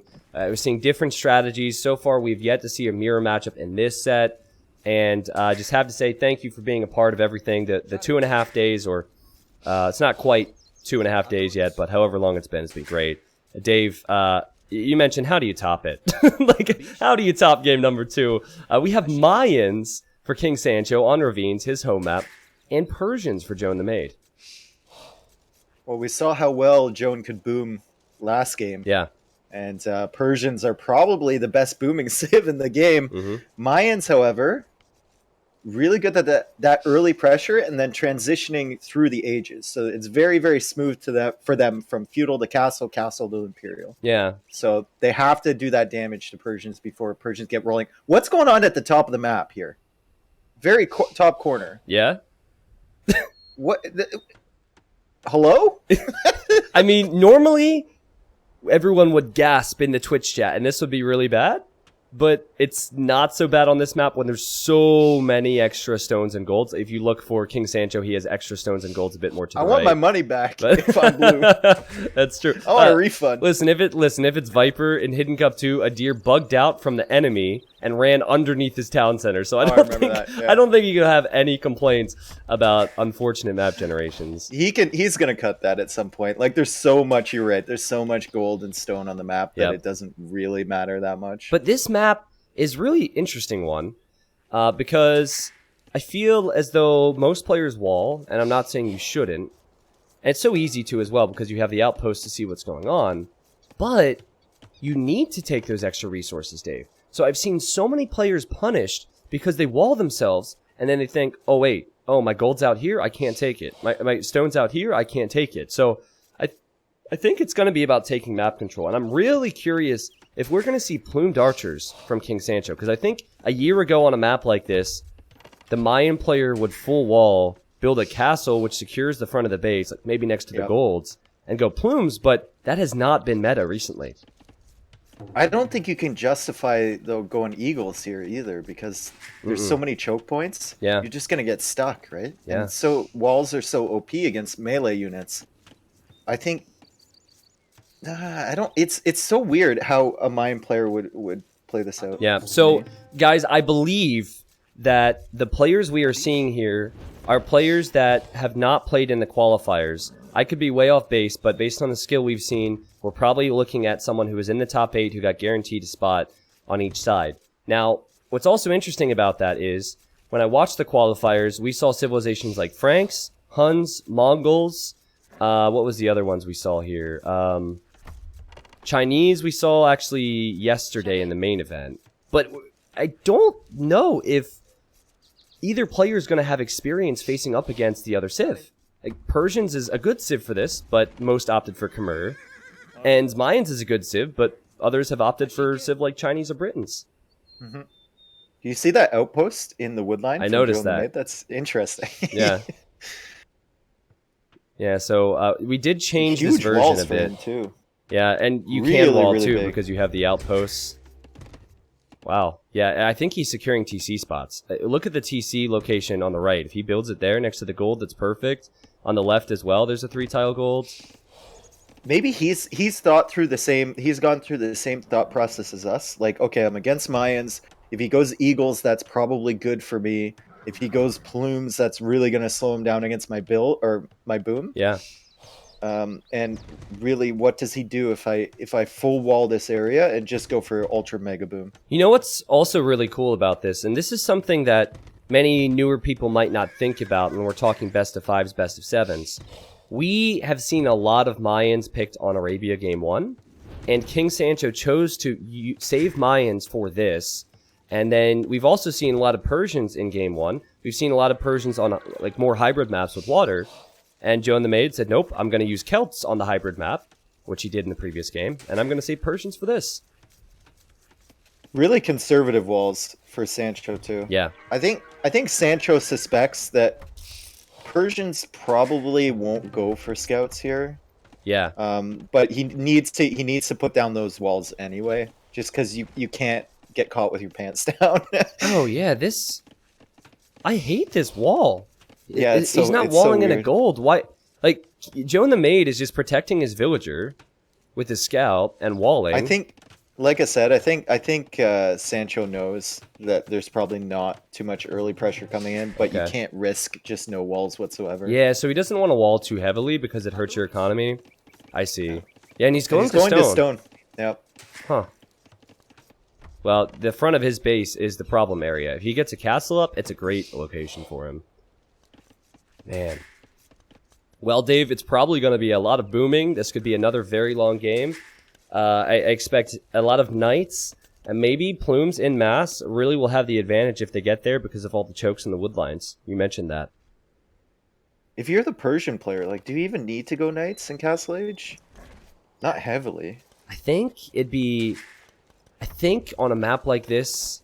Well, it's tough. On one hand, if you don't add knights, then you allow the plumes to mass. But then you also have to consider that a good player is not going to let you attack the plumes anyways because they'll run around. So maybe just go for an immediate 3 TC boom. Yeah. Yeah, and have some sort of presence, like maybe Siege Workshop or something to defend, but Yep. I'm thinking like immediate 4 TC boom, like big old boom. Yeah. Mega boom. Well, you know, there's pros and cons to it. Mayans are extremely good at being slightly behind in economy, but having a ton of plumed archers. It's going to be interesting to see plumes again, man. I kind of missed it. They look like Sonic now on DE a little bit. So it's good that King Sancho's blue. Are we talking about like redesigned Sonic or like the original Sonic design? You know that I don't know much about the differences between the designs, all Chat right? knows. Chat knows. There's Market Blacksmith. Yeah, yeah, so MBL was the one who actually brought that up one day on his stream. He was like, "What? Guys, this looks like Sonic." Looks like Sonic. Shot it. All right, well, scouting now, that'll be important as well to know where the extra golds are. I think Twitch is not able to handle the amount of viewers we have right now, so you guys might need to refresh. It's a Saturday, and tons of people are quarantined. So I think Twitch itself is probably going to break some records this weekend. Just keep an eye on that refresh button if need be. Sorry. No issues on my end. Blacksmith for red. And he's up to the Castle Age. He'll be up. I want to see where they end up here with, because blue is up first, but Persians have the faster TCs. Yeah. So when blue is at 13%, I think red clicked up. I wonder if my casting overlay... Are you using this, by the way, or are you using standard? I'm using standard. Okay, so I wonder if my little casting tool here accounts for that. Because the casting tool says that...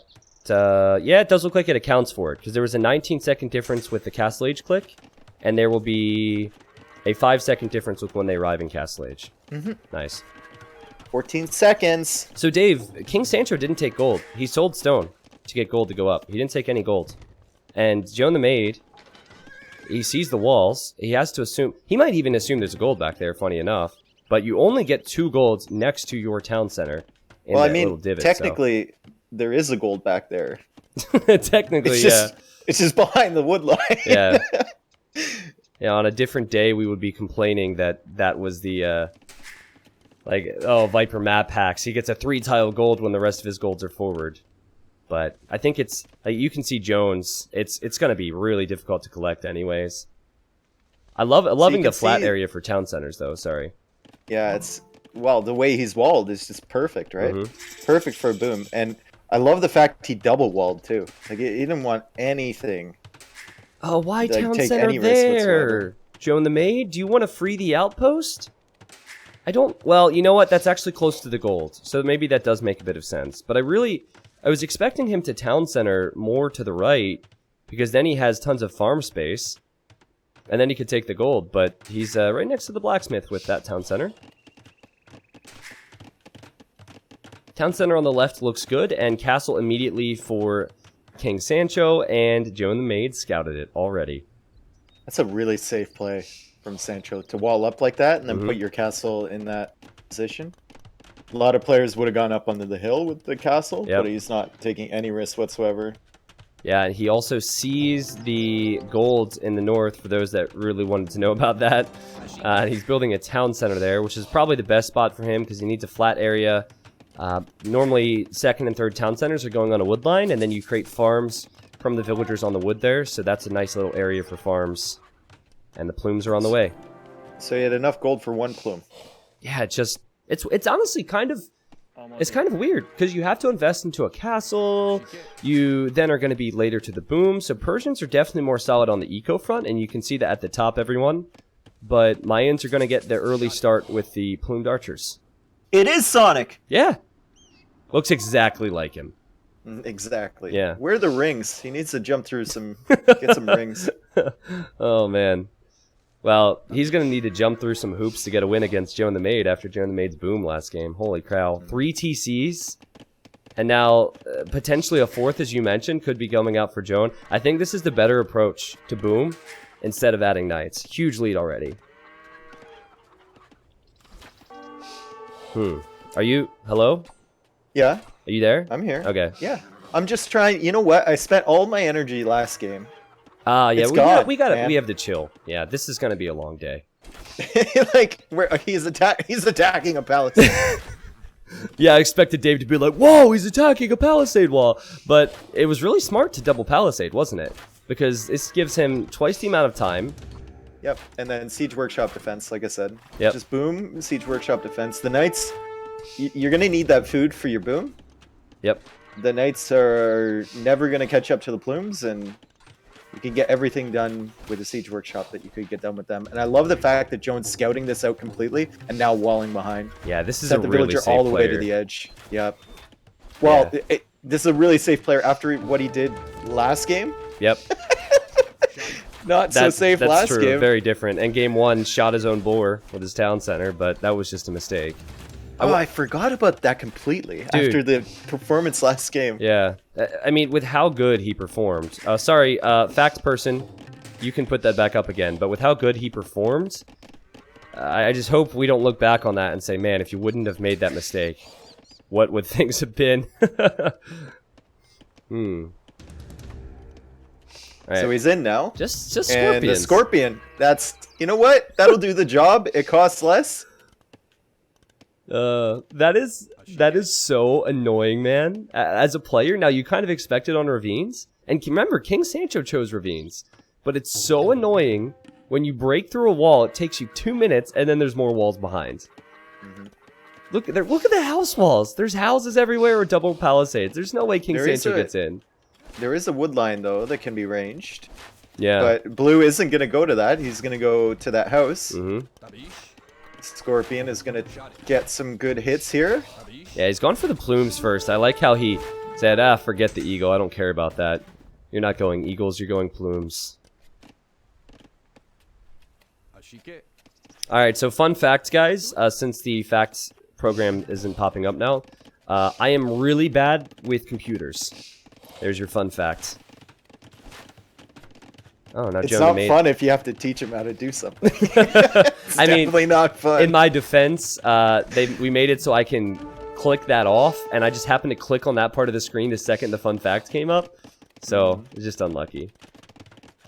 I remember when I was first talking to the Capture Age guys, like, months ago when the program initially came out. Yeah. And there was like a hour-long meeting in Discord where we were talking about the program, and I'm thinking like, why did they give me this much time and treat me like a child? And in my head, I'm going, oh, they had to show Trist in this. So what? You're not even using the new program. Get out of here, man. All right, it's fine. I the deserved benchmark is low. Yeah, I deserved it. Well, hands card on the way for Jones, so he's not rushing the Imperial Age. He really wants to make sure those 83 villagers he has are booming like crazy. And now there's the barracks, and now he'll probably add a stable. And Dave, I think there's going to be 2 different ways of playing this. Joan wants to get map control before going to the Imperial Age, and I believe King Sancho, who has not even researched fletching yet for the plumes, wants to build a castle and just go imp before making any upgrades. And I mean, that's what he should do. He's building up his army. He's going to use that composition in Imperial Age. Yep. Imperial Age gets you the immediate text, right? Whereas Red is going to have to make a hard text switch. What I love from King Sancho is leaving that plume over on the right-hand side where he busted through the wall. Oh, yeah. That's true. He's like, no. He left one there, and now Joan the Maid, who's trying to go for that sneaky villager, it's just not going to happen. Yeah, I think he wanted to wall that so he could take that gold later. Here we go. Exploration percent. Over 6,000 matches. Max is number 1, 75%. Viper's there on the list. Number 6 at 70%. Lots and lots of scouting there. MBL. Dow at 66.6%. Oh boy. So much for him being the Lord. Oh man. MBL at 61 point. Yeah, but Dow only scouts the important parts of the map. Yeah. But he's the Lord, and it's 666. That's terrifying. Oh, she died. Yeah, she died. So that's actually our first kill of this game. So that's pretty incredible. Gold shaft mining on the way for Joan as well. Like before Imp getting gold shaft mining. He's only like 13 villagers ahead though. I would thought he would have been more. Did you notice the 4th town center for King Sancho? King Sancho added a 4th TC. So there's been 4 town centers pumping. So yes, Joan the Maid was faster to the 3 TCs and also got the has the bonus of Persians having 3 town centers. Are we gonna see a kill? Oh, quick wall! A failed quick wall. This might be him. This might be the snake. I saw so much flexing, man, in Hidden Cup 2, sorry. Hidden Cup 2, there was so much flexing that Viper made it so obvious with quick walls.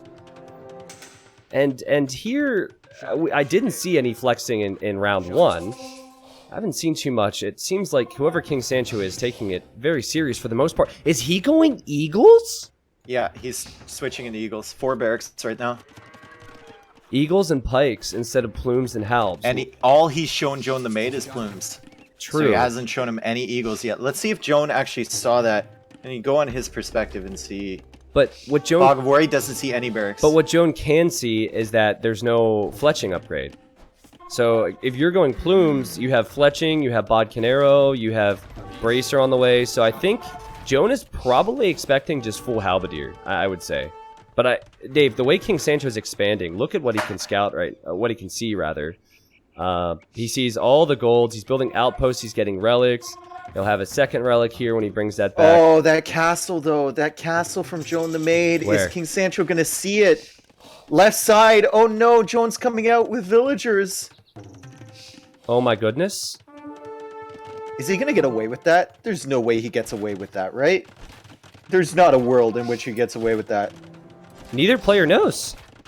Yeah, but Blue might know as soon as his castle goes up, but is it going to be fast enough? He has the outpost there. That one outpost villager. Jeffrey on the left. But the knights are here now. It'll go up. It will go up, and that will start a Treb war. And both players will have to protect their trebuchets. I think... Oh, and he's sniping the monk, too, as it gets the relic? And could be the he's villagers gonna find on that gold. Quick wall! Nicely done he's from not King getting that. Sancho. Wow. Alright. Joan the Maid still doesn't know about the castle for King Sancho, Dave. That's the difference. He does not know about that. Oh, look at those red knights trying to get in. Man. Trying to get into that gold. There's no way. And is he going to see the eagles here? He'll see the halberdiers. That's expected. Eagles, like, the thing about going halb eagle is what Persians would do against halberdier is make skirmishers or crossbows. Yeah. And having eagles there then means that those ranged units would go down. So it's actually a huge move. And considering Joan the Maid, and I love the idea to wall here, but considering Joan the Maid's walls will not complete and that castle's going down, this could hurt. But the raids, Dave. Scorpions? The raids. There. Hold on. There's two different areas right now where Joan's raiding. Wow. And running away from the halberdiers too. He's gonna get stuck in the back there though. Yeah. He's also trying to stonewall the left-hand side, but his castle is gonna go down. The tower too. Look at the cheeky tower on the gold. That's amazing. Cheeky tower on the gold. I think Joan needs to keep the units alive, Dave. Rating's good, but if you're losing 10, 20 Cavalier, you can't do that. They're too expensive. And he's on the move out of here.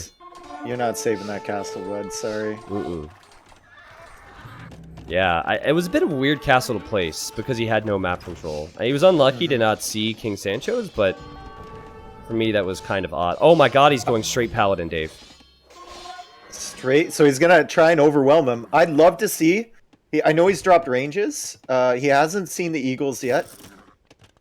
Yeah. So he won't know that they will be... or King Sancho can potentially counter those range units. Although the Eagles aren't even upgraded yet. Never mind. Yeah.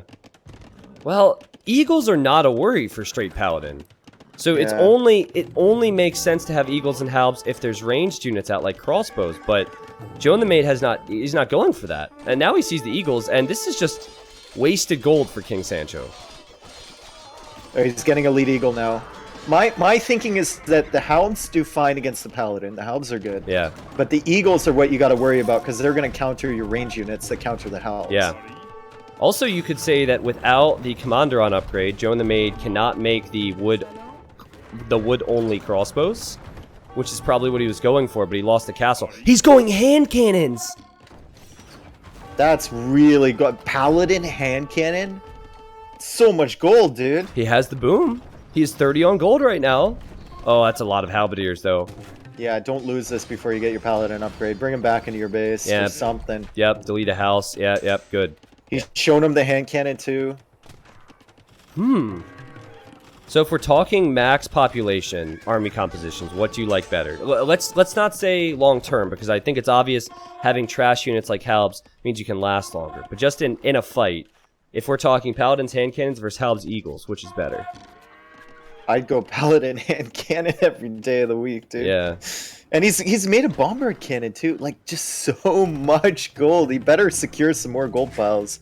He's gonna need them. Dave, in the south, he does not see that 3-tile gold. He does not see it. Oh, and a big fight! And a big fight. The hand cannons are here, and they are destroying the infantry, I can tell you that much. Paladin's still engaged. This should be a cleanup for Joe and the Maid. It's just a matter of how much he'll have left after the fact. I think you pull away your Paladins now. Yeah, good play. Good play. Yeah. Let your hand cannons deal with all those halberdiers. I still think King Sancho won't be too unhappy with that fight. It's a good trade. Yeah, because it's cheap. He killed like 10, 15 Paladins, probably even more than that. Yep. I don't know. I think Commanderon's on the way. In this situation is a good addition for Joan. Commanderon's on the way, so that means the Persian crossbows only cost wood. Now this is on the new balance, so that upgrade is a bit more expensive. Might have a lot to do with why Joan didn't go for that earlier. And sees this castle he sees too, the castle, from yeah. Sancho, which is important. I mean, that's really exposed. If he makes a few trebs or sends the bombard cannons over, you can take it. But look at the army coming in from Sancho. Wow. So many halberdiers, but so many hand cannons now, too. Oh my goodness. I don't think you can fight 25 hand cannons with Eagles and Halbs. This is ridiculous. And both players have excellent micro so far this game. I'm getting so excited, man. I know. Is this going to be another one? Look at the map control for both players. They're both branching out. Yeah. Trying to get that control. This is unreal. This is what Ravines should be about, though. Expanding. King Sancho's done a good job expanding and getting extra golds. He has 3 relics. This is what this should be about. Joe and the Maid is looking to branch out a little bit more, and his army composition right now seems way more deadly. Is that a petard? Is that a petard? It was a petard for King Sancho. That was pretty... Here comes the forces. Petarded. Yeah. Dave, you can't kill... bombard cannon. You can't kill 40 hand cannons. No. With that. No. There's no way. No. You can't. No. Why are you even tossing your eagles in there? Can he do it with El Dorado? The Mangonel, this friendly fire? I don't think so, dude. I mean, the Paladin should be brought over. There's still 30 hand cannons there. That was a huge loss for King Sancho. What a throw. Like, look at that. All the eagles. I think he lost maybe 5 hand cannons. It doesn't. It looks like more because he's all stacked up right now. But as soon as he moves, you'll be able to see. Look at the KD at the bottom left. Yeah, that's all you really need to see. Yeah, it's crazy. Now, bombard cannon does. Oh, 2 bombard cannons go down for Joe and the Maid. That hurts. I don't agree with the bombard cannon play. I think trebs and then this composition, you're going to be slow anyway. You don't really have much mobility. Yeah, true. Do you need the bombard cannons? And blue isn't making any range units, so... Oh, look at these fights, man. These hand cannons now are just shredding. Oh, Does man. anyone like ground beef? Because that's what we're seeing right here. Oh, this is ridiculous. Yeah, good luck engaging there. It's also the melee and ranged combo, which is so important. Having a melee unit in front, especially like a paladin, and then the range behind is the way to go. All right, Joan, build castles on golds and start to pressure with the trebs. Force the fights because you have the much better army composition. We've seen that time and time again. Push forward. And here it comes, Dave. Wait, hold on. Petards on the left for King Sancho. This has to be intentional. I think he wants to bust through the walls and raid, so we'll have to keep a close eye on that. Oh, he does, and that could be devastating, dude. Eldorado Eagles in the eco. Yeah. And this is an army comp where if you whittle down the paladins, if you whittle down those hand cannons, it starts to get very expensive to replace. Yeah, and I think it's also King Sancho recognizing that there's no way he kills this main force. So instead of fighting it and just dying, he needs to switch the point of attack a little bit. And here they come. Isn't there a hole there anyway? I think there might be a hole there anyway. Oh, nice petards, bro. I mean, the petards thought they were useless before because no one cares when they explode. Immediately reacts to that, Joan. But there's not enough space. And I guess he's just not getting. He only has 115 bills for going for this composition. Normally you see like 130, 140. So Eagles not engaging on the front side. Trebs are now there with the hand cannons to protect. Oh my god. There's a random paladin raiding a bit for red. Castle on the right securing so much more gold. Joan the Maid shot his own boar with his town center in game 1. He won game 2. Is he about to close out game 3? This is ridiculous. You've got to patrol in with the paladins, I think. Keep the Trebs alive. Again, the Eagles and Halbs will just get slaughtered here, Dave. I'm beginning to think that King Sancho isn't Viper, because I don't think he would take this engagement, and I think he would have switched away faster. But maybe, you know what? Maybe the Eagles No. can do enough work here. No, there's way too much hand cannons, and the Eagles are bugging out. Yeah, no. Oh, man. As soon as they stack like that, it becomes so hard to tell. Yeah.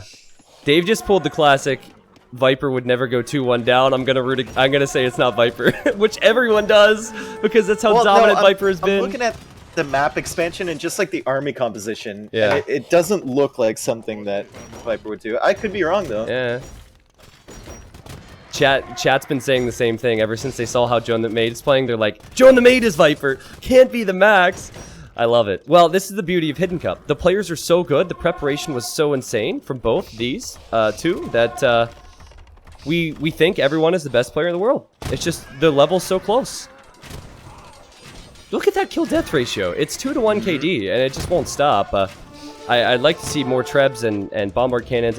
Or I guess Rams would be the continuous siege unit from Joan the Maid so we can take out the castle. And Dave, I think right now, he actually needs to address the castle that's to the left here. Because if he takes the castle to the left of this army, then he has that side locked down and there's no potential for raids. But I don't know what King Sancho can do differently right now against this. It's just unkillable. Yep. Basically, what you do when you see an army composition like this is you try and do damage other places. He's done that in the eco. Wasn't enough, and he hasn't really prioritized taking that right side of the map either. And he's just continuing to make eagles. It's just such a weird... Well, he committed. Like, the eagles aren't doing anything for you. At this point, he committed. Dave, I think this is why he went Halb Eagle. He never thought that Joan would ever have the resources to go Paladin and hand cannons.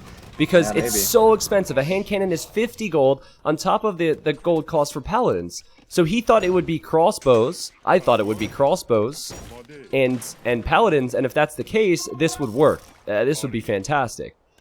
It's just, I guess if you're Mayans in this position and you can't raid the eco, you have to fight. You can't win against this. It doesn't matter who you are. You can't. Like, what are you going to do? You're going to make, what, onagers to try and kill the hand cannons? Okay, those will get destroyed by the paladin. Yep. Yeah, and it's Joan the Maid playing so good and so smart that we're just asking questions of what King Sancho is doing here. Again, we have so 32 hand cannons stacked. Get in the little area in the trees there, maybe? Yeah. The little nook. He has the Treb blocking as well. I would just get into the nook and stop. I think trying to micro like this with hand cannons is not so good. Well, another, just padding the stats at this point for his KD. I mean, one thing we have to consider is that King Sancho has 46 on gold. So, with 3 relics, he might be tossing away eagles, but it could come down to who can continue to create their forces. I'm looking at red, still doesn't see the gold in the back. Where's he taking gold right now? It says he has 4 on gold. That's it. Is this actually doable? Probably on the right side. No, it's not on the right side. No, it's gold there. The 4 on gold is next to his castle on the left. Sancho has his monk right beside another gold pile on the right side too. Maybe it is Viper. Now Maybe it is. all of a sudden it's Viper. I love it. Yeah, man. I don't know. I don't know. Like, it could be. If Sancho pulls this out after the ridiculous losses that he's taken, Yeah. like, this guy's a god, man. Yeah, no, I'm with you. Imagine if 52 El Dorado Eagles get in anywhere. Get in your base. Oh no. Joe You the gotta Maid. notice this, man. Joe the Maid, you have to quick gotta wall wall this. out. You have to quick wall this. There's a monk hiding behind the castle, just passing. Okay, he's walling. Trap him. Trap him. Build a. Oh my god! Oh my god! Oh my god! Oh my god! Bring the hand cannons fast. He trapped him. Oh no, he got out. He got out. Where are the hand cannons? Here they come. So slow. Oh, they're on the right side. Oh, that would have been sick. I like how the monk is now inside the castle with the relic. So Joe and the Maid must have realized I don't that think it's there. he's not gonna lose that castle. No, he's not. But that's now Jones got to be nervous. So what Blue's done here by threatening to go into Jones' base is he's pulled all his army back, and Yeah. the army is so slow. Yup. Now he doesn't have any pressure on him, and he can dictate where the next attack is going to come. And yes, the crossbows. The crossbows are fantastic because they only cost wood. But if this ever comes down to a situation where Joe and the Maid does not have gold and he's relying on something like that, someone with 25 gold in King Sancho, it's insane. He actually has the gold to last all day. Look at the queue right now. Yeah. Look at the freaking queue for Sancho, and look at the gold in the bank. The amount of army he has on the field Dave is unbelievable. Dave, check the barracks. This player is not using multi-queue. MBL? This player is not using multi-queue. No, he is. Look. Cycle through him. I see barracks with eagles. I see barracks without eagles. I see one with 1 unit, one with 3 units. I know Nikov and MBL don't use multi-queue. Not all the time, anyways. Man, That's a lot I of thought eagles. it wasn't Viper because he committed to the Eagle, but committing to the Eagle in this situation has kept him alive. Yeah. Yeah, And you it's can't kept switch. Joan back. Yep. Joan doesn't know where to push at the moment. Joan wants to clean up. soon- Oh! He's got to be careful about those Eagles there. Soon, King Sancho's going to have 2 groups of 40 Eagles running on both sides, and Joan's going to have to do something about both of them. And 100. he can't even push. Well, Joan the Maid, there was one point where he was pushing, but it was the raiding attempts from King Sancho which pulled Joan back, distracted him, and made Joan think twice about pushing anymore. Yep. That's what you have to do sometimes when you can't fight an army. Oh my god. He's in. He's in. Murder Holes is also on the way, but that will not help you. Oh, how many villagers does he have? He only has 77 vills, as is Dave. He's going to try and wall this. Oh, no. But that 115. even if he walls, he could just kill that outpost. No, he's just in. He's into the eco, and the hand cannons are just chasing. This They're is chasing so constantly, and they can't catch bad. the eagles. Okay, 113 villagers for Joan the Maid. Keep an eye on that number. That's very important to focus on. Because he needs food, he needs gold, he needs tons of res. Now, the hand cannons are coming all the way back. Now, if King Sancho is a good player, and they all are, he's then going to have another wave, another force come forward with siege. And Dave, the siege is coming forward. So King Sancho recognizes all the attention of Joan the Maid is in his base right now. The eagles are split up everywhere. Joan's gonna lose so many vills here, and it's just it's such an expensive army comp. We were talking about this before. King Sancho can't fight it straight up. He's got a raid, and he's done exactly that. Yeah. And now with the Treb hitting the castle, like, Joan's gonna have to commit to try and kill that Treb. He's gonna lose the Paladins, which are super expensive. He's gonna lose the hand cannons, which are super expensive. Yeah, King Sancho doesn't care about KD. It's like he's Goths. He doesn't care. He will spam units nonstop, and for every 3 deaths he's getting 1 kill, but it could still work. Now, there is some more gold for Joan the Maid. He found it next to the castle. Also, dude, he's so unlucky about that gold in the back of his base. Is he still not see it? He Oh still my doesn't goodness, see it. Dude. Oh. What? But he's kept his hand cannons alive. The problem is now King Sancho is starting to whittle down some castles. That raid bought him a lot of free time, a lot of space. Oh wait. Okay, The so the Eagles eagle are all just cleared up. attacked a Vill, and it pushed the Vill into scouting the gold. And he just pulled the Vils away, so he's going to be like, what? There was gold there? Oh my god, that's hilarious. And King Sancho thought killing villagers there would be good, but now Joan the Maid should, if he's paying attention, notice that. That's so funny. Let's see how long it takes for him. That's over 2,000 gold right there. Castle coming forward. 2 Trebs coming up too. 2 more Trebs. That castle's going to go down for Joan. And right now, Joan, he's got 2 safe gold piles to take.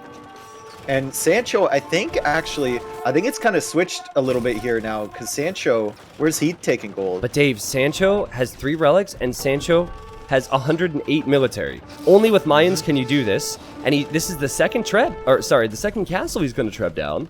So there's very little securing the map now for Joan.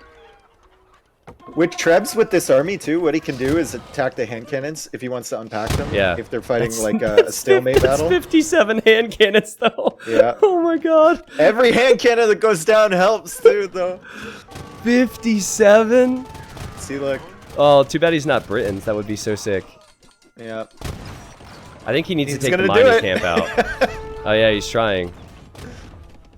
Wow, this is unreal. See, the Trebs, if you get them, like if he goes to attack that castle or the TC or something, what the Trebs are doing is it's just creating a situation where Joan the Maid has to engage with this army. Yep. And throw away his paladins, potentially throw away his hand cannons. It's good micro, though, I have to say. It's really good micro. And for a while, we were saying King Sancho has more gold, King Sancho has more gold, this is great. But he is losing more units and has been all game. It says he's got 12 on gold, but I don't even know where they are. Well, he has 4 in the south now, Joan the Maid. And then he has more on the right side, to the right of the fight next to the castle. Well, we're past an hour in this one. This is the second game in a row between these 2 legendary players. Hell of a players. Series, dude. Yeah, this feels like a series final. I've seen so far. Yeah, and another castle, another castle from King Sancho. Really though? I don't know about that position. That is a lot of shots we're hearing. This is crazy. Okay, you don't have the gold income anymore. Sancho has 0 on gold right now. Yeah. Do not throw your eagles away like this. I'll just sit in the choke, Joan the Maid. But Dave, I think, yeah, King Sancho goes back now. He just wanted to get the castle up so he could continue to tread more buildings. I believe that's why he did that there. But it's so sick on the left-hand side. Joan has nothing to defend against those eagles attacking the castle, but he did get murder holes. Yeah, yeah. So it's actually coming into play. It's going to be so annoying for Sancho. I hear bombard cannons are great to take out the Trebs. There's so many things to focus on right now, and the Trebs take out the bombard cannon. That's not how that normally goes. It's supposed to be the other way around. Wouldn't it be funny if King Sancho gets the Steam achievement for killing units with Trebs in the middle of the game? There's the Steam achievement for killing a certain amount of units with trebuchets. That would be hilarious. Oh, eagles are going in. Eagles are going into the eco once again. Yep.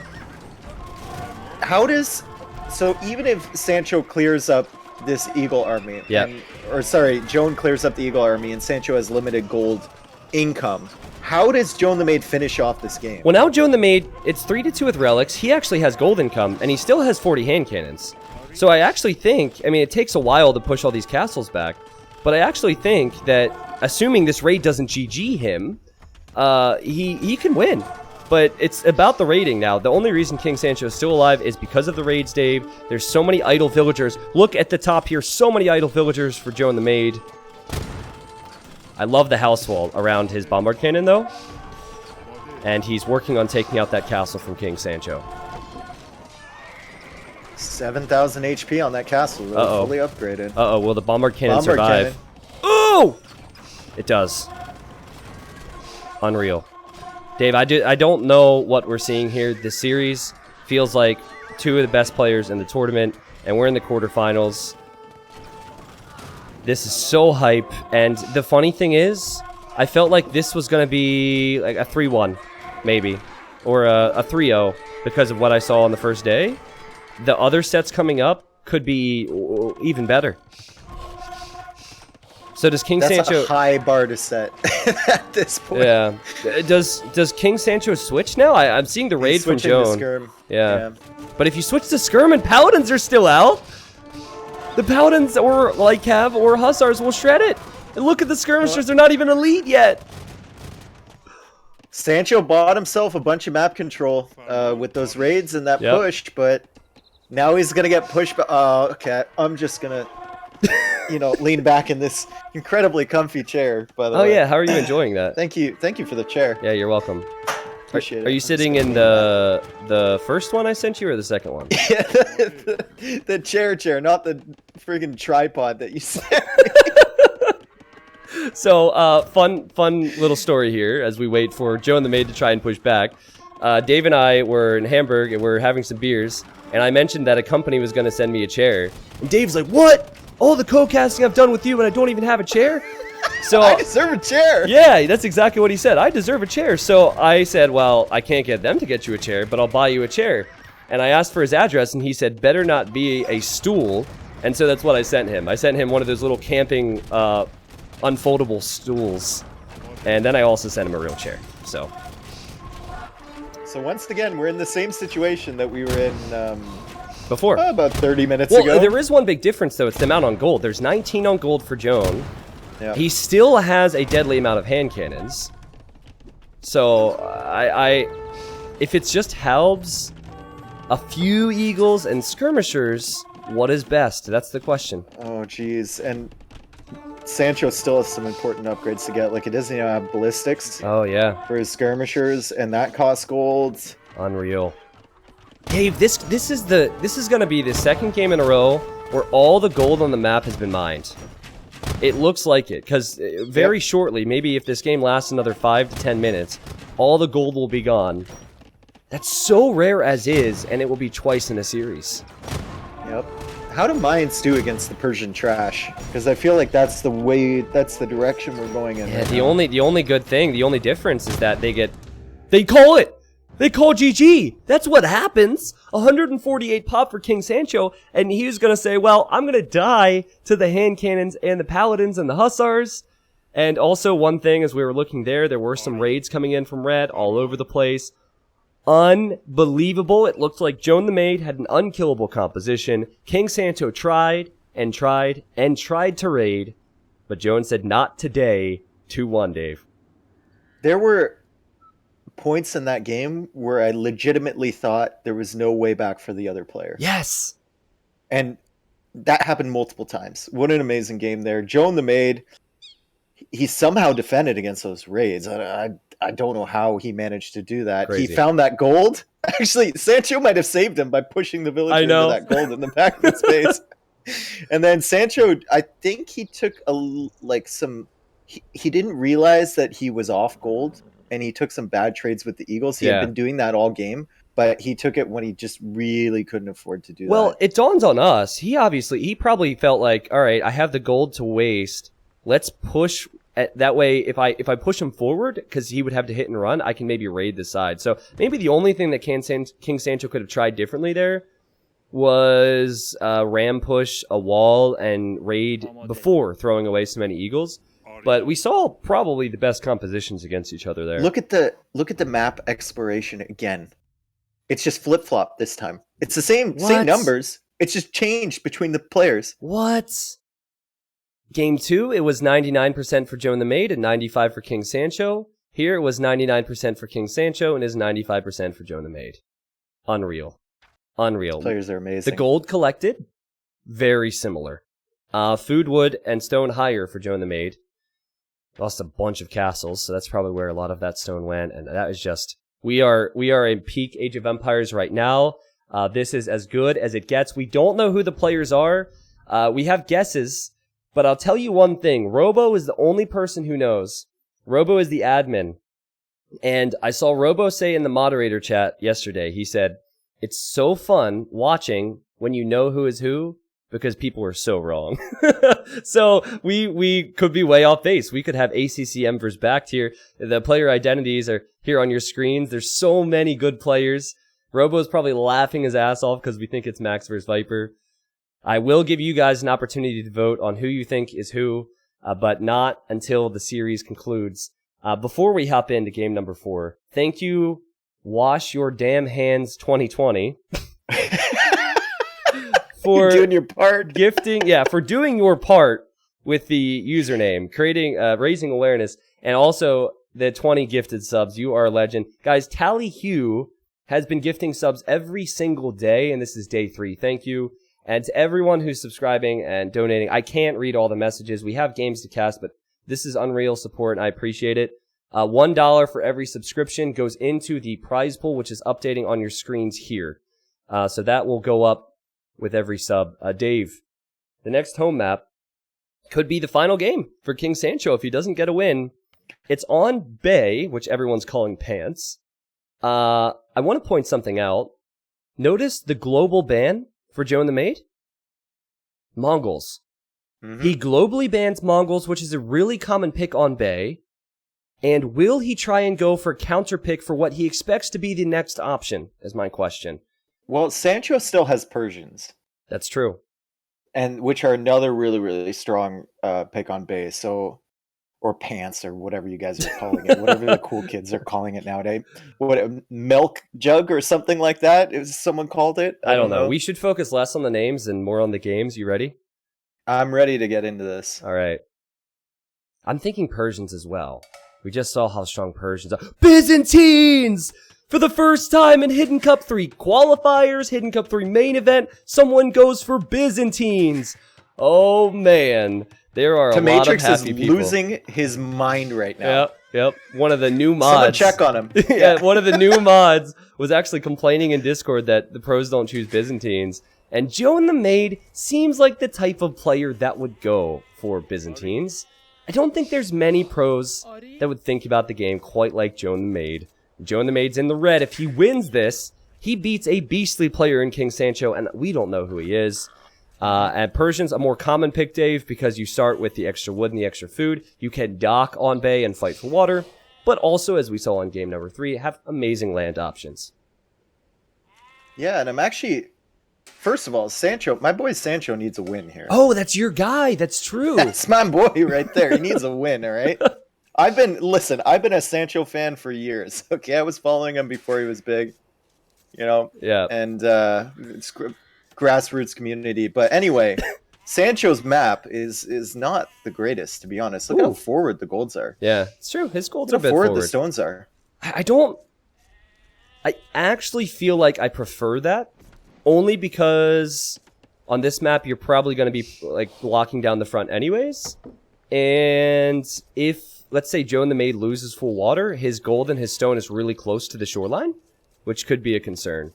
Mm-hmm. But yeah, it's an interesting point. What I wonder here, and I think we should talk about, is, first off, how is Byzantines going to play this against Persians?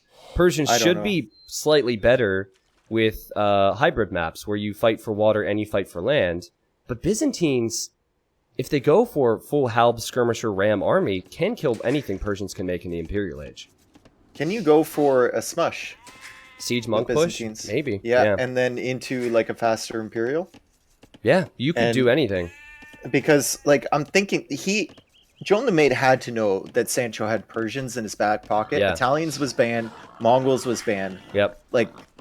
What's the next most popular civ on this map? It's probably Persians. Ooh. You could always go for Japanese, but... Ooh, Joan brought this boar in late, Dave. Is going to have to research... Oh, wait, no. Never mind. I was looking at the wrong point of view. He's fine.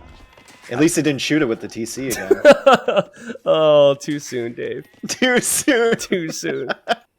But just imagine. Imagine if he would have played a real game in game number 1. It could have been 3-0. King Sancho's such a good player, too. All right, so late dock though. So there's late dock for Joe and the Maid. There's a couple. Well, it's actually perfectly timed with what Byzantines are capable of. It's because Persians start with 50 more wood. Ah, that's right. Yeah. So Persians are just. There's a reason that we see them all the time right now. But I love how we have not had a single mirror matchup this entire best of 5. And it's because players prepare, especially Joan. I think the other best of 5s will have some mirrors, but Joan's had some strats. Alright, so I think for Joan you have to stay in the game, Dave, so you don't necessarily need to win water, but if Persians are slightly better all around in the early game, you probably just need to stay in the game. He's so unfortunate, too. Look at that fish generation. That's fine. For Joan. It's fine. It's so far, man! So far away. but- yeah, I don't think you're gonna win water against Persians. But if unless you Persians hold takes it, their foot off the gas pedal, yeah. yeah. You do have the faster fire ships, but it sounds like a good bonus, but it really doesn't come into play that much. Yeah. In these fights, I so. just feel like mid-game, Joan's going to make this interesting. So, guys, bit of backstory. Many of you watching have probably not seen Hidden Cup 2. And we think this might be the Max Viper, which, if it is actually pretty incredible because the Max faced the Viper in Hidden Cup 2 finals, and he was up 3-1 against Viper before Viper came back to win 4-3. And it was the same thing where we didn't know who Max was at the time. We thought it might have been him, but he had out-of-the-box strats. And so to pick Byzantines here tells me he has something planned. And here's some information about the Max, actually, as we wait for Feudal Age. This was added overnight. So first off at the top, EAPM is, I forget what E actually stands for. Damn it. Effective APM? Effective APM. Thank you, Dave. This is why we have you in here. So that's going to be much lower. That's every time like you create a unit, not your standard APM. But you can see here, the scouting average, the relics collected, the number here is what Max always does. And then we have the lowest and we have the highest of all other players and where they fall in. Death to Wolves. Oh my god. What? He loses. Are you kidding me? That's 16.2 villagers. Well, no, dude, it makes sense. It makes sense because think about all the forward villagers he sends. That's true. To stuff. Dude, if we remove wolves from the game in Hidden Cup 4, Max will just Speaking beat of everyone. forward villagers, where's he going? Is he going to the deer or is he going somewhere else? Looks like it. Well, the facts are there. We'll have more of that. He's still going. He's still moving. It's Max, man. He wants to go forward. F2F! It's 4! F2F must be. So he's gone 1 dock, whereas King Sancho's going for the standard 2 docks. And also, King Sancho will notice this, Dave. He's all over the docks right now looking for them. So in Hidden Cup, players after their sets will have to guess who they were playing against. Oh, wait, did I just change the Scout speed? is getting pretty close. Okay, barracks for Joan. Are we going to see Trash. the full skirm? Trash? Yeah, Skirm Spear? Skirm Spear. This is a classic Byzantines rush. Barracks for Sancho too. But he has... He's playing open, so he's gonna play with some military here. Yeah. If he wins with this against Persians, such a common pick, going with Byzantines, what a legend he is. And also, Dave, the golds, in a normal Bay matchup, it's not a concern, but it can be concerning here. But I think King Sancho knows what's up. Just the fact he didn't see a second dock. Yeah, and he'll see the deer being pushed too. Yeah, okay, now he sees it. Yeah. Wow, okay, so both players in feudal. Can you combat with spears and skirmishers against Byzantines who have cheaper spears and skirmishers? Well, you can if the... Oh, Dave. Oh! Joan the Maid's going for a demo on the fish. He loses his own fish. Come on, come on, come on, come on, come on, come on, come on, come on, come on, come on, come on, come on! No way! Boom! He Get killed out of here! 3 fishing ships, and that's his disadvantage, or was his disadvantage. Oh my goodness, the preparation And from here's Joan. a watchtower in between 2 golds and a stone. I was talking about those res being forward before. Yeah. It's really not great Wait for a him. He's second. actually going to abandon it. He just abandons it and is fighting with vills and skirms and spears. Yep. Loses his scout, though. I think King Sancho just needs to lock this down by fighting. It's so messy, man. This is what Byzantines do. It's so messy. Jeez. Well, that hurts. King Sancho should add more fish, though. Immediately add more fish, and Joan the Maid should know that and add another demo, I think. Yeah, Sancho's got fire on either side though. He's gonna know when the demo comes out. Yeah. Man, that was such a value play. Guys, demo to kill the the reason fish. that's so huge, if you look at the economy stats at the top, it's 30 to 28. If he didn't kill 3 fishing ships, King Sancho, he's still fine. But now it's awkward. You have to consider that Joan the Maid is on deer, and that's not the case for the king. A nice walling here from King Sancho, Dave, and it's all about how many skirms they can field and what the micro is like. Tower coming down here. He doesn't have any on stone right now, so Yeah. he can't make another tower. Okay, he's going out to stone right now. So he's planning on continuing this push. Even if the push gets stalled, he can send these villagers back and maybe take the deer. That's what I'm thinking, So- yeah. Yeah, taking the food there. It's 14 on food for Joan, and it's only 10, now 8 for King Sancho. King Sancho's going to stone so he can build another defensive tower, but that will take some time. And for now, Dave, it's just a lot of walls behind and a lot of pressure from Joan. But I do notice King Sancho's scouting, so I'm wondering, it's probably not something he can do about this right now, but he seems to be paying close attention to what Joan's doing at home. He's got to be careful, too, because Wait a second. at some point... Oh, what? He's going to counter, I think. He's walling out the skirms. I think he's going to send the archers and skirms to the deer villagers. Ah, he just saw them with his scout, too. There's no other reason to make scout archers. right there. Yeah, there's no other reason to make archers. Now, did Joan spot that on the mini-map? Because he could have maybe He did spot it on the mini-map!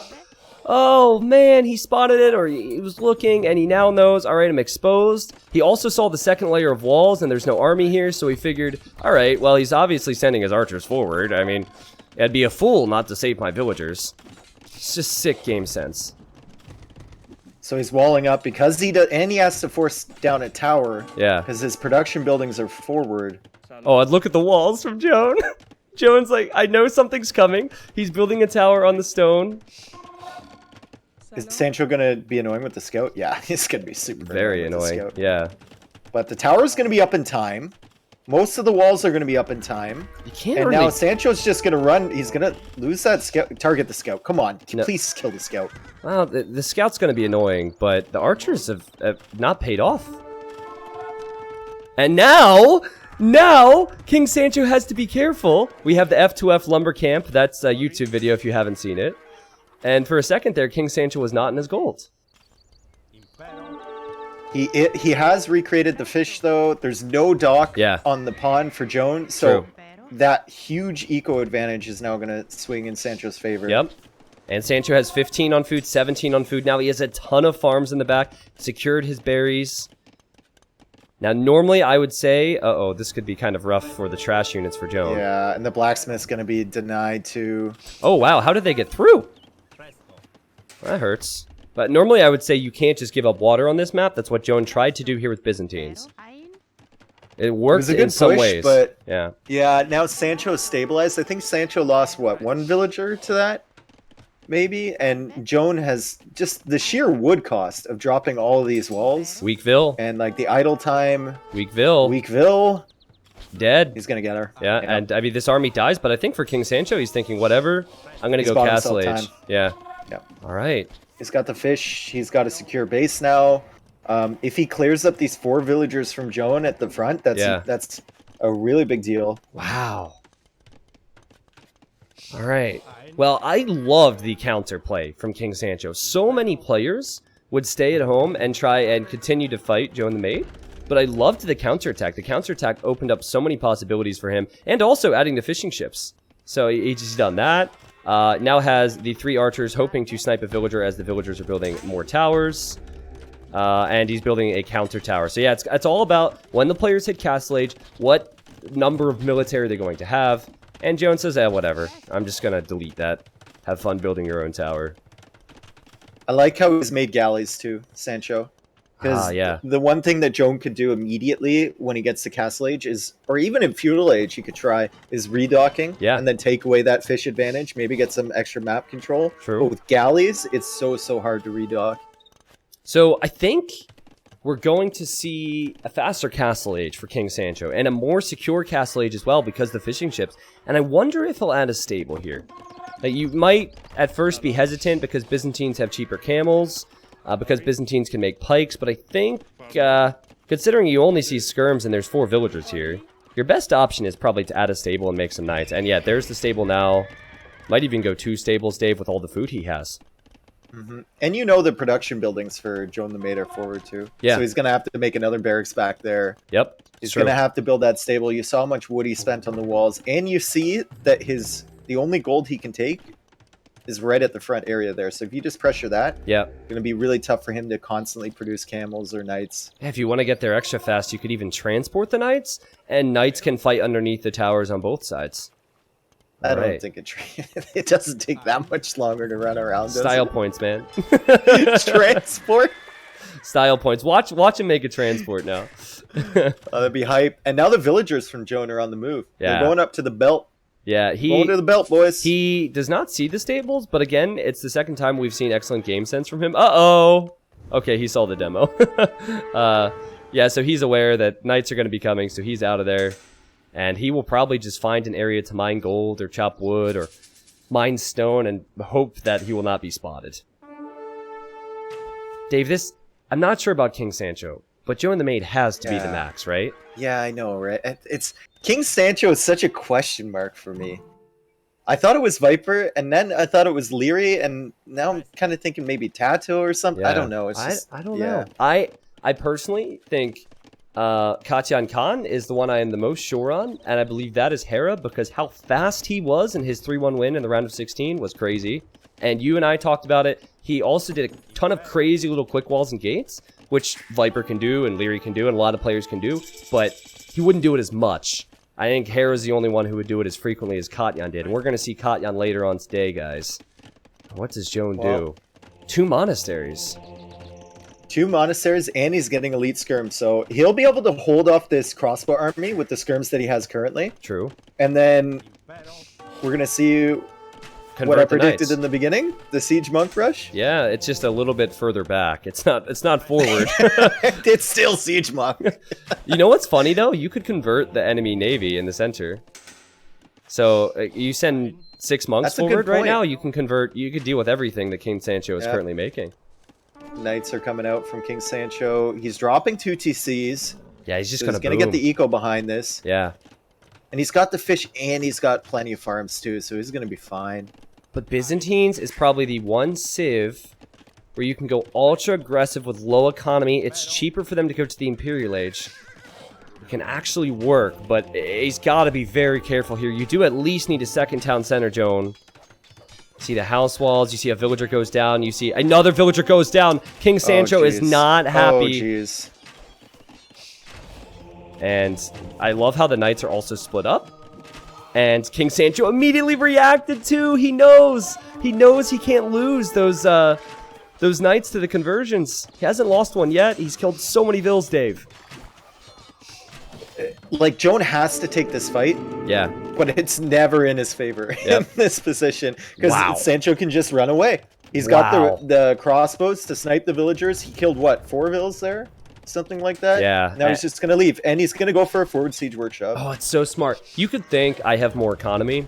So I'm going to boom till imp. I don't need to do anything more. But the smart way of playing it, especially on Bay, is to pressure while you boom. So he's creating a ton of knights. Already got big use out of the crossbows.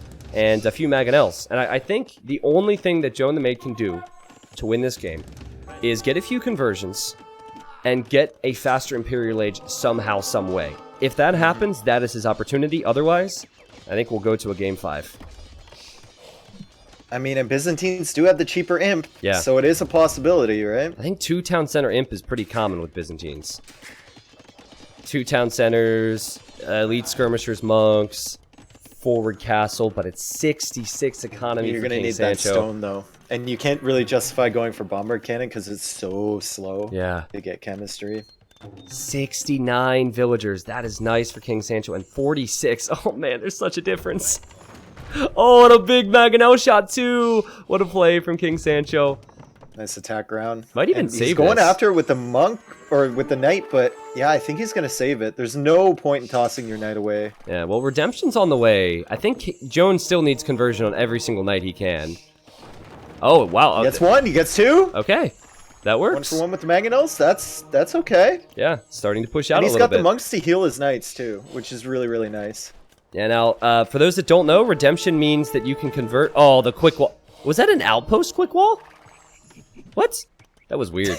What, are they playing no wall mod again? What is she doing? It's like... Oh, Mangonel out! The maid is having mercy on the maid here or something. Yeah, Mangonel's out. Will it get converted, Dave? It won't get converted. It will go down. Knights got converted, though. The Siege Workshop could be converted with redemption. But I don't like how many monks were just lost there. That was actually not so good for Joan. He's got to keep those monks alive. I think he only lost 3, actually. Yeah, 3. That's a lot there when you need to push and you're currently behind by 25 eco. Is he going to get another knight here? He's going to get another Mangonel, that's for sure. He's going to go imp. Yeah, he'll convert that Siege Workshop. I think King Sancho will just delete it. I'd be very surprised if King Sancho gives him that siege workshop. Yeah, he's deleted it. Okay, he's going up after this Ville. It's only possible to win in this position with Byzantines. Only Byzantines. Castle from King Sancho, though. Perfect position to defend from whatever rush is going to be coming his way. Hello? Click up? Does he not have his buildings? No, he has his No, he buildings. has the buildings. You need to go up, man. Yeah. Okay, there it is. All right, That's it's cute. fine. Yeah, he wanted a few more villagers. Okay, so my question is, what do you see here? I think this is it. I think you need... I was gonna say you go skirm, but then I remembered the archer range for Joan is in Sancho's base. Yeah, I still think going skirm monk is good because the key here is going to be fast chemistry. If you don't have your own castle, you can't deal with this castle unless you go chemistry and fast chemistry for chemistry for fast bomber cannon. Sorry. I like how Sancho's exploring the map now, placing outposts all the way up there. Yeah. He's gonna find those gold villagers up there. Yep. Maybe send his crossbows over. And he's gonna try and convert houses.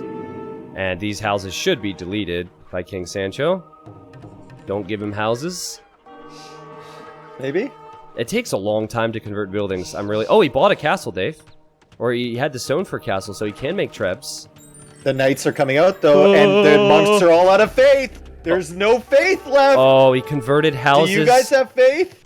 Are you kidding me? Oh, it's a doubt castle, isn't it? Oh, that's why King Sancho doesn't care about the houses. He says, have the houses. There's a leaky faucet in the bathroom. It's not a good house. Have it. And that castle, it might not go up, Dave. There's only 2 villas there. 3 villas there. There's got to be more coming, right? What a disaster. Well, there's not more disaster. And your whole strategy, there's 4 more coming, but your whole strategy hinges on you being an imp faster, you getting those trebs out faster. Yep. It's all centers around that castle, and that delay is going to hurt. Well, then plus losing all those monks, too. Yeah, then the obvious fact of having no military, except for skirmishers and whatever you converted. So now he's going to go ranges. Now, is he getting chemistry right away? Tell me he has a university. Doesn't. Yeah, that could hurt. He's converting the ships, though. Yeah, I noticed that. He's converting a fire ship. All right. Well, let's see if King Sancho can close this out, guys. If King Sancho can hold against this Imperial Age push, we're going to an epic Game 5, which will be on the remaining home map for Joan the Maid. What's exciting about that is Joan the Maid has always had excellent strategies prepared, even for maps that he did not pick. So for a map that he picked, I'm excited. King Sancho notices the 4 villagers in the north, Dave, and he's making a single crossbow. Yep. A single crossbow. That's all you need. Yeah. All you need. This also has the stable up there, though, and he'll start expanding across that belt no, area. not the trebs. Oh, wait, house wall in front? Well, nice try. That's funny. Joan the Maid, I guess there's not much to pay attention to when you only have 77 bills. He just built a cute little house wall around the trebuchet, so he can continue to treb down that castle. And I believe he will take the castle out. Yeah. King Sancho doesn't seem too bothered by losing that. Oh, wait, no, he's getting Commander on now, so he needs to make sure the castle's up for the time being. Commander on against Byzantines. Dave, so it's been multiple times now that King Sancho has realized when Joan is being aggressive and has a push that he can't fight, he always goes to the main economy. He did that in the previous game, didn't work out, but he did that earlier in this game with the archers, remember? And it worked really well, so he continues to do that, and that is one trait, as we're talking about who these players could be, that the top 5 always will have in their games. Well, say goodbye to your castle there, King Sancho. Don't even think it's worth repairing it right now. That's going down. Say goodbye to your gold villagers, too. Well, Joan the Maid's gold villagers, yeah. But, okay, it's Arbalest. It's Arbalest. So Arbalest Skirmisher. That's probably what you have to go with here. It's honestly a good play. Yeah, if Sancho just goes Knights against Skirmisher, or like Light Cav that he has right now. It's not good to fight here, though. Just Light Cav fighting against this, that will still work for now. You need to wait till you have more upgrades, more units. There you go. Castle Fire is helping a little bit. Also the fact that King Sancho's units are not running back thanks to E. And, ooh, the light base cav. from Joan. Yeah. Dave, this And is... Look at the scouting and expansion, too, from Sancho. He's exploring that entire belt area. No, I mean, it's sick. He should win this game, but it's just a matter of if he can stop the push here. He's got a castle going up in the north in a safer position. Yeah. That'll give him some trebs of his own. I feel like what Sancho needs to do is just, like, keep Joan standing here for another couple minutes, build up his forces, and then take one big battle. Yeah, I'm with you. I'm with you. Yeah, Hussar's in, full armor on the Hussar, attack upgrades coming in, and then you have the crossbows, which only cost wood for you, and you have gold. Will Joan Sancho's have gonna enough? win the big fights.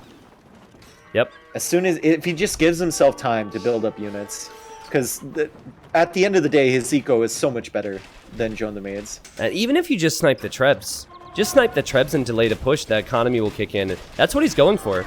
Said, all right, well, I'm not going to let you take that out. And, oh, I think he could even win the fight. Look at the micro. He's doing his best to micro the crossbows properly behind this. He's taking out half the army for Joan the Maid. And 2 out of the 3 trebuchets, Dave. It's looking increasingly likely that we'll be heading to the 5th game in one of the best of 5s you will see. I'm amazed at the quality. It's gonna be lunchtime. Oh, it's already past lunchtime. We started this 2.5 hours ago. This is an amazing set. This is gonna be a long day. 24-hour stream hype. Yeah, the monks go down. It's 157 pop versus 123, but Joan's going the wrong way. You know what, Dave? I think Joan might have realized a while ago, I'm not gonna push that all in. So let's try to add a 3rd TC and catch up in economy. I think it still probably won't work, but he's trying. Yeah, I see that. Sancho's got raids in the south, and he's got raids on the east. Yeah. Of Joan's base, and Joan forced to leave that gold. These Hussars are full upgraded armor on these Hussars. And wow. Yeah. If you have played the game out like this, and you went all in, and then you have to come back to your base. That's not a good sign, because the next wave, and the next wave, and the next wave will be coming from King Sancho, and he's just running right past the castle. He doesn't care about it. He's being so annoying with these raids. 134 villagers against 99, and so much more military, too, for King Sancho. That will be coming anyways. I think it's so also... what do you do in Joan's position here to get back into the game? You do not resign. You get a glass of water and just stay in game for a moment. Then you come back with a glass of water, resign, and you prepare for game number 5. That's what you do. You queue up a bunch of villagers and units so the casters don't think you're AFK for 60 seconds. Slightly tilt your opponent because your opponent's like, why won't he resign? And then you come back with a clear mind. That's what you do. That's a sick strat. You should make a video for that build. Yeah. I tried that in my Islands game, and it didn't work out for me many years ago. That castle's gonna go down, and with the castle, go the dreams, the hopes and dreams. Hopes and dreams of the Byzantines. There's a reason. There's a reason we don't see Byzantines picked a lot, because you pretty much have to try what Joan has done. You go for the forward with the trash, or you go for the all-in faster imp. Yeah, Dave? His pop? How is he still in this, though? Yeah. Like, he has 160 pop. What are we talking about here? Don't get the glass of water. Yeah. Where is King Sancho's gold units? Where's his army? What? We were expecting him to just win. Where's his gold?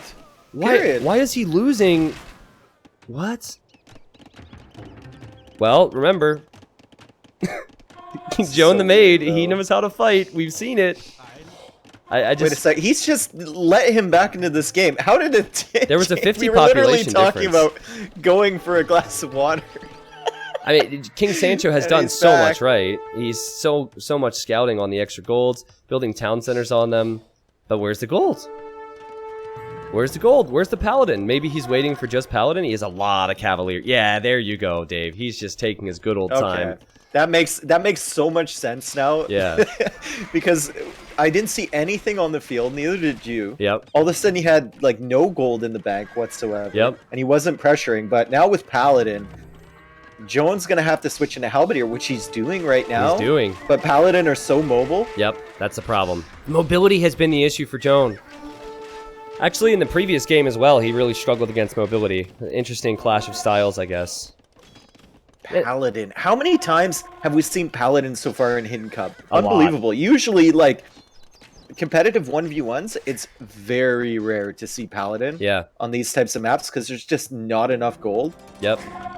But in Hidden Cup so far, I think we've seen it like 5 times. Virtually every time someone's going for Cavalier, they're going for Paladin. It's almost feels like nowadays, if they don't think they can afford to go to Paladin, they go Hussar only. It's really interesting how the meta has shifted. We always see the strongest possible compositions. I love the castle there for King Sancho. He's very comfortable. He thinks he thinks that he can get that up. Don't tell me Joan's gonna spot that though. One villager. Oh no! No, he's going the other way. Joan. Wait. Oh, here come the Arbalists though. He's got to be careful with that big pack of Oh Arbalists. man, the Paladins come in. He does have There's helps. not enough helps there. There's not enough though. Oh man.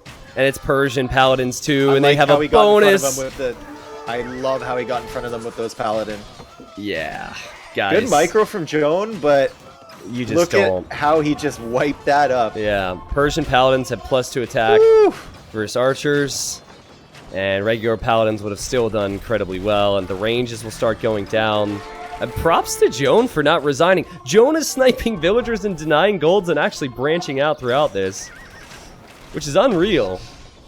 But can you stop this That was a flood? sick fight, dude. How many Paladins did he lose? Like 5? Yeah. Joan loses his entire Arbalist army. What was also really impressive about that is the way he grouped around the Arbs. There's a lot of players who wouldn't do that, so very good unit control, and unit control is not so easy on DE sometimes. Sancho trying to drop a castle right on the TC from Joan the Maid on the east side. Wait, Sancho, TC, what TC? On the TC from Joan the Maid, he's dropping a castle. Sorry, there's so many town East centers. side of the map. I thought like east side being the right side of the map where he's getting raided right now. I didn't realize. Sorry, I didn't look far enough east there. And then I thought you maybe said King Sancho, so I'm looking at the east of King Sancho's Well, base. neither of them seems to notice the other at the moment. It's true. Yeah, lots of castles going up for King Sancho. Paladins in the back wood line. It feels over, man. It's just that Yep. Joan the Maid is such a stubborn player who will not give up. This is how you should be playing it. This is in terms of prize pool, the biggest prize pool this game has seen in almost 20 years. It's about preparation, it's about stamina, it's all the things you would want in competitive Age of Empires is here. And also you do have Byzantines too, so you always have in the back of your mind, I can win without gold. Tried to deny that castle going up, but Paladin's coming over from Sancho. He's going to get that castle up. He's going to secure that gold. Yep. That's a pretty big deal. And I want to see a castle from Sancho somewhere in the middle of the map, too. I think his next one should go a little bit forward. Yeah. Just pen Joan into that side of the map. You know what would be a big balls move here? We saw it from Saladin yesterday. Make some war elephants. You have Bring the heat. You have 140 vills. You've just come back to tie it 2-2, and you probably have the mental edge. Yep. Make some war elephant. Oh, all right. Well, or I've never disagreed with you more. or you get 30 gold in the bank. You're like, make war elephant. he is 30 on gold, man. Hey, listen, I'd never seen competitive war elephants before until yesterday. So wait till we see Saladin's quarterfinal later. We're going to a Game 5, boys and girls. We are going to a Game 5 in terms of preparation, in terms of strategy. This has been the most unique set in Hidden Cup 3. Dave, we're in the quarterfinals, and I'm already getting kind of upset because one of these players has to lose. I know, man. I was getting upset in round of 16 that players were getting knocked out. Oh. But these two are another level right now. Yeah. It's so funny watching Sancho almost every game preparing for that late game really early. Yeah. And then Joan trying to put the pressure on, right? In that early imp stage. And then the swings back and forth. Every single map. Just the swings, except for game 1 where he killed his except for game 1. Dave, if Joan loses the next game, we're never going to forget that. Yeah. What could have been, right? Well, 33,000 food collected. We knew the Persian economy. That's why you picked them. And Joan had a huge demo on the fishing ships. Still wasn't enough. Why do we see Persians all the time? Because Persians are one of the best civs in the game. But what's also cool about losing with Byzantines there, it's not a civ that you would probably be upset about not being able to use again. And now we have High Tide, and I think probably for the first time in this best of 5, we will have a mirror matchup. I think Japanese is clearly the best civ here. And what better way to end a best of 5 like this than a mirror matchup where you have the same exact options? You ready? I'm ready. All right, let's do go. this. It has to be. I mean, I know, yeah, it's a Japanese war, man. Japanese are insane on this map. You have the cheap lumber camps, the cheap mills. Trust me, players will have to relocate lumber camps, mills. You have the strong fishing ships, and there's water to go for. Dave, I don't think this is going to be a long one. No, and from what we've seen from this new High Tide map, it's usually both players men-at-arm forwarding each other at exactly the same time. Yep. So we got to start looking at where are the important resources for each. Are there anything? Are there stones clumped up? Are there golds clumped up? Like, not really. I look at Joan now. He has golds on either side. The stones are kind of close, but you need probably 3 towers to cover all of it. And you could say the exact same for King Sancho too. His stones and gold seem separated. I wonder what the play is, though. So I'm going to make a prediction because King Sancho seems to play more orthodox with more standard economy. So I think King Sancho, I mean, they're definitely going fast feudal, but I believe he will go for 2 docks and feudal age and fire galleys. And that's to clear out Joan the Maid's fishing ships. And something tells me Joan the Maid, we saw it last game. He's going to say, forget the fish. I'm going forward, and I'm going to make life messy. So I think it'll be fun to see. Maybe man-at-arms and towers from Joan as King Sancho tries to defend. Does he forget the dock altogether, or do you still go out for the dock with that strategy? I think he's going to, instead of building the close one, which is so easy to scout, I think he's going to build it, you can't see, Dave, but kind of in the middle on the right side, he's going to try and sneak it. Because there's fish right there, and if King Sancho isn't really, really attentive with the scout, he might not spot it. When this map first came out, I was super stoked about the possibility of seeing Malay harbors all around that middle. And I remember Flu, I brought it up and Flu called it the Death Star. Yeah. But now that we've seen it, like, the land, you're so close to your opponent on land. Yeah. And you're so open as well. It's really, really hard to wall. Oh. I think this is just going to be Japanese the whole way through the tournament, but it's been super entertaining Japanese mirrors, so I have no problem with that. I have to go back and look at it, but Dave, the thing that makes me so happy is virtually every mirror matchup, they're not going for identical strats because the maps are so dynamic. And I think when you have maps where there's pros and cons all the time, pros if you go forward, cons of going forward, pros if you go water, cons if you go water, all those things, I think that's the beauty of it. And in a tournament like Hidden Cup, that's perfect because the strategies are never seen ahead of time. And we get to see the beautiful, beautiful minds these players have. Docks for both players. Okay. Yeah. So he's not going to forego the dock completely. He's not even going to hide it. Yeah. Sometimes There's you want no to get the dock up earlier. There's no real point in hiding it, especially when your opponent has a scout to look around for it. They have to expect. You can know from the score, too, whether your opponent is docked. And now the scout fight, neither player wants to lose that. That's an important unit in this map. All right. Well, guys, I see everyone excited, and thank you very much. The support has been unreal. Viewer records, it just continues to climb. This is just day 3, and we have the semifinals and the finals tomorrow. This, to me, it feels like a final, and the players are so good. Every single best of 5 could be like this today. So if you haven't canceled all your plans, if you have them, go ahead. Tell your mom you'll visit next week. All right, this is not the time. Actually, no, tell your mom to watch. Yeah, your mom can come watch. Yeah, that's right. That's an extra viewer right there. Dave would like that. Oh, by the way, how was hanging out with Zach's mom? Did you hear that comment? She's a nice lady. She's a nice lady? Okay, good to hear. I did hear that comment. Yeah, that was great. All right, well, Loom is coming in for both players, or will come in for Joan in a second. What will it be? Will there be a barracks? Will there be land aggression, or will it be the standard water play? Oh, wait, hold on a second. King Sancho can't quite click up. Extra Vil.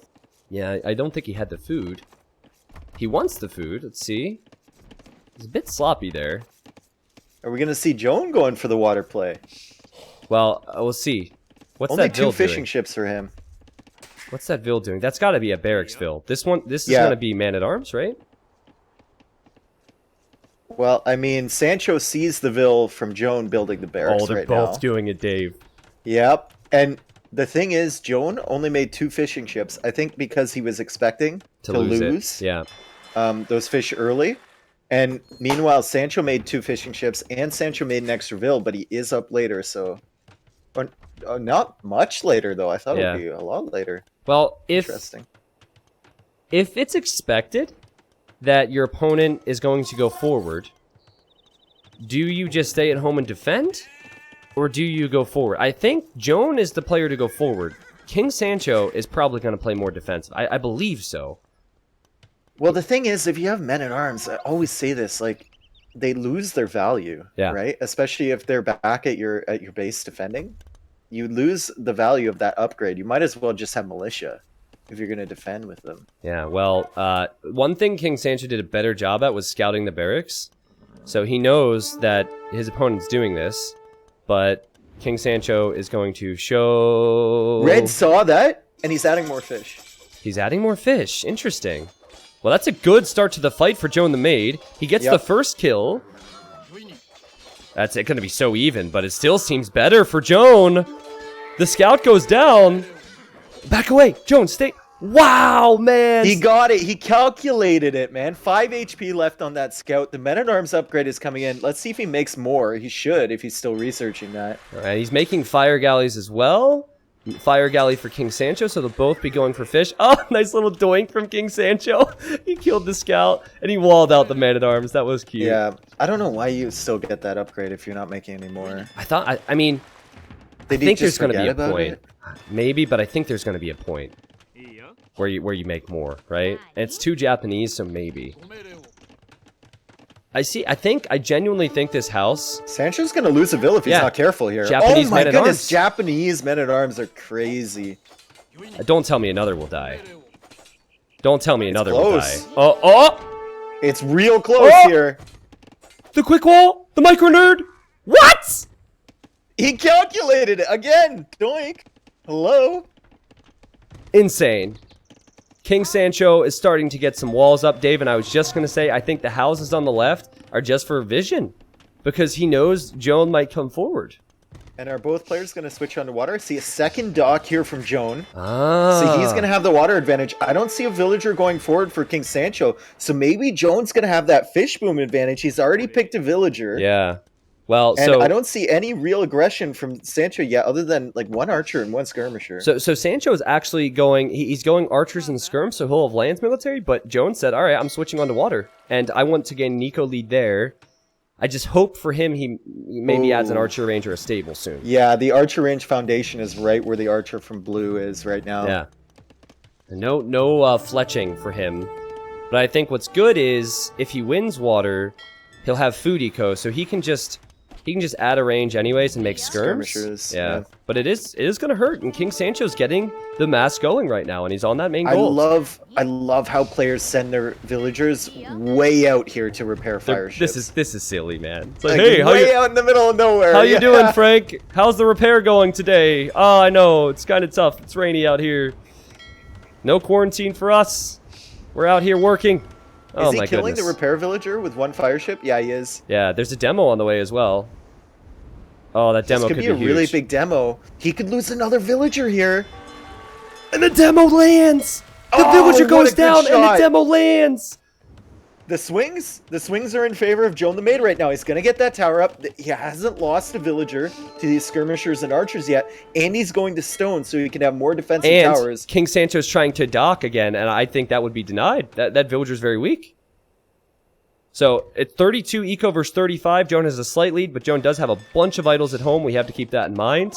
King Sancho has been untouched, is walling, and has been taking deer berries, and will probably start to farm soon. It's also really difficult to take Japanese off of water because of how tanky the fishing ships are. Neither player has lost a fishing ship. So we brought up that King Sancho added one more, but it's not dead yet. It's still been working. Okay, skirm defense here. No way. From Look at these Joan. vills. Look at these vills. Joan the Maid One more against hit, the two more Maid. hits. No, one more hit. One more hit, but... Come on. Oh. At this point, you just got to go for it, right? What is the guy doing? He's here to He's help. coming in. Oh, she has Why to run. is she needs to walk faster. Oh, there she go. Quick, get wheelbarrow. Oh, the gate. Oh, denied. Oh, she can't escape. Oh, no. man. Oh, man. Well, on water, Dave, still King Sancho holding on to his fishing ships. The dock was slowed down.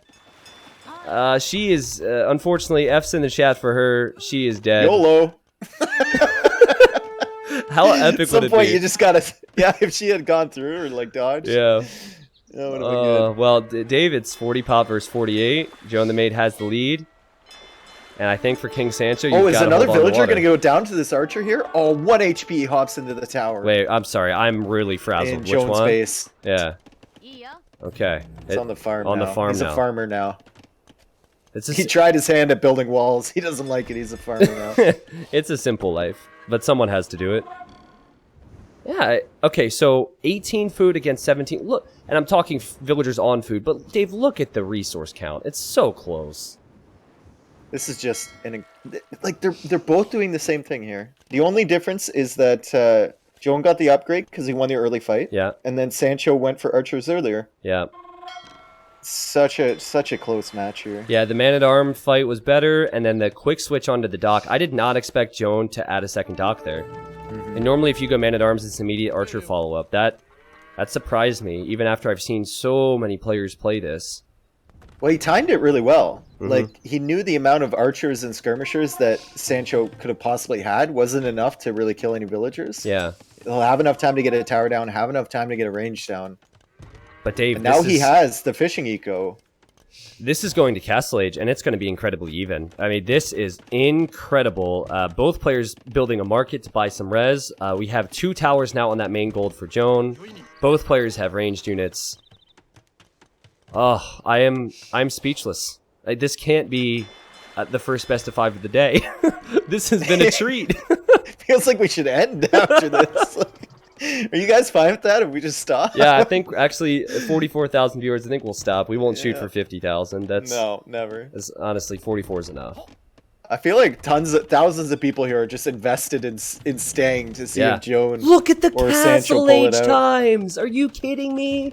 They're so similar. close. Even with all the fish from Joan. I mean, Sancho kept his fish alive for quite a while. He's still got a fishing ship. It's moonwalking backwards. Is it? I don't see the It moonwalk. was. Oh, Yeah, it was. Moon sailing. yeah, moon sailing. Sailor Moon over here. Ah, man. Well, guys, this is going to go into crossbows and skirmishers. It looks like primarily crossbows for Joan the Maid. One thing to keep in mind, there's no stone income whatsoever for King Sancho. So if we're talking second town centers, he does not have stone. I believe he's planning on buying it at some point. There is 90 stone for Joan, and Joan is mining stone, so he will have the stone needed. Outposts are everywhere, walls are everywhere. Players will hope for no surprises. Upgrades are coming in, and it looks like, again, Joan is taking the initiative to go forward, Dave. He's the more aggressive player. And if he does have the water control too, he'll have control over those golds and the stone in the middle too. Hello? Joan. Hello, Joan! Joan! Wow, there's no armor on the Hello? skirms, actually, so that's not as bad a fight as it could have been, but I would not dive in there. Yeah, alright, so bring your own skirms Killed forward. It's fine. Crossbow Bodkin will come in. There's lots and lots and lots of resources. Another pickoff for King Sancho. He needed those kills. Instant university for Joan the Maid. Wow, okay. So he's not opting for the TC right away. When you go for university, it's a big investment, Yeah. but you'll win the fights against someone without ballistics. No university for King Sancho, right? Is he going for... They're both going for War Galley. Yep. And King Sancho actually will have War Galleys, not just fires. So I believe he might end up... Well, he's going to eventually try and kill the fishing ships, but he'll be later on land. And look at the micro. Beautiful split from Joan. Nice job to pull those vills away. University for blue as well. Yeah. This is like the Leary showcase video. Actually, it's not anything like it, but once Ballistics comes in, it will be easier for Joan. Oh man, the dips, the dodges, everything on the line. Game number 5. Good micro from Jones so far. Yeah, it seems better. Timing Yeah, and Ballistics is about to hit. Yep. Yeah, maybe you're a bit more patient here before Ballistics, though. Well, apparently not. That's been the theme with Joan. Joan just wants to fight. Maybe it's Leary. Leary's like, well, my theory is if you never lose the fight, you can never lose the game. And here come the War Galleys. That's too many War Galleys. It's a lot. Yeah, Red's gonna have to... Joan is gonna have to switch into War Galleys of his own. Once you get above that, like, 10 mark, all of a sudden fire ships are not as But if effective Ballistics as is they in, he'll just clean up. There's no chance for King Sancho, and Sancho needs to run away on land. So win water, lose land. Who's better? Who's better off from this? Yeah, that villager's dead, and the wood line's abandoned. There's farms, there's wood lines on the left, and no Ballistics yet for King Sancho, Dave. No, he invested all that stuff into all the wood, all the gold into War Galleys. You know what? He's gonna fair enough. He's gonna clear it up. Yeah. In the water. Yeah, it's true. You know what's funny? I think that Joan might be a bit hesitant because he saw the university and he thinks that King Sancho might have Ballistics. Oh, he thinks maybe it was all a mind game. Well, he's getting Ballistics right now, so... I mean, the fight is certainly really good without Ballistics so far for King Sancho. Oh my god, he's out-microing Ballistics! He's out-microing Ballistics! King That's Sancho is getting Ballistics, but he's out-microing his opponent's Ballistics! The confidence to just sit there, too. The confidence to stay there. There's only so many players who will do that. Wow. We've talked about Viper, we've talked about Leary, we've talked about Hera with King Sancho because of his dominance in the round of 16. There's just one name that comes to mind with Joan, though. And it's the Max. It's the Max, man. It's a micro nerd against the Boomer. Ballistics again. Yeah, but he's still losing the fight. It's panic to mode. Force down that siege workshop too. Oh, and now that he's killed all the units, now he can go after the villagers. Ballistics, you can't really out micro it with villagers, Yeah, so nope. they're all gonna go down. Oh, and so many my idols goodness, too. That's so painful, though. The T90 Just a farms. tad too late with that siege workshop. And he could lose more. This could be the game right here. He could lose This could more. be. This could be the series. I don't know My who boy this is. Sancho. Get wrecked, Dave. Big The attack Magnetos round. out. Boom! Good shot. Now, still, he's in a fine position, Joan the Maid. Just stay here, Joan. How did we get here? It was so even. Well, why was And then that he villager loses there? 4 units. Oh, it's high tide. We saw it in early game, how crazy Nice it can shot. be. All right, he cleans it up, but Dave, it's 53 eco. 2 town centers for Joan. Yep. 3 town centers soon for Joan. Against 1 town center economy. And no second town center in the near future for King Sancho. Yep. He does have the water control, but the fish are so far away from his docks. He's Yep. gonna have to rebuild.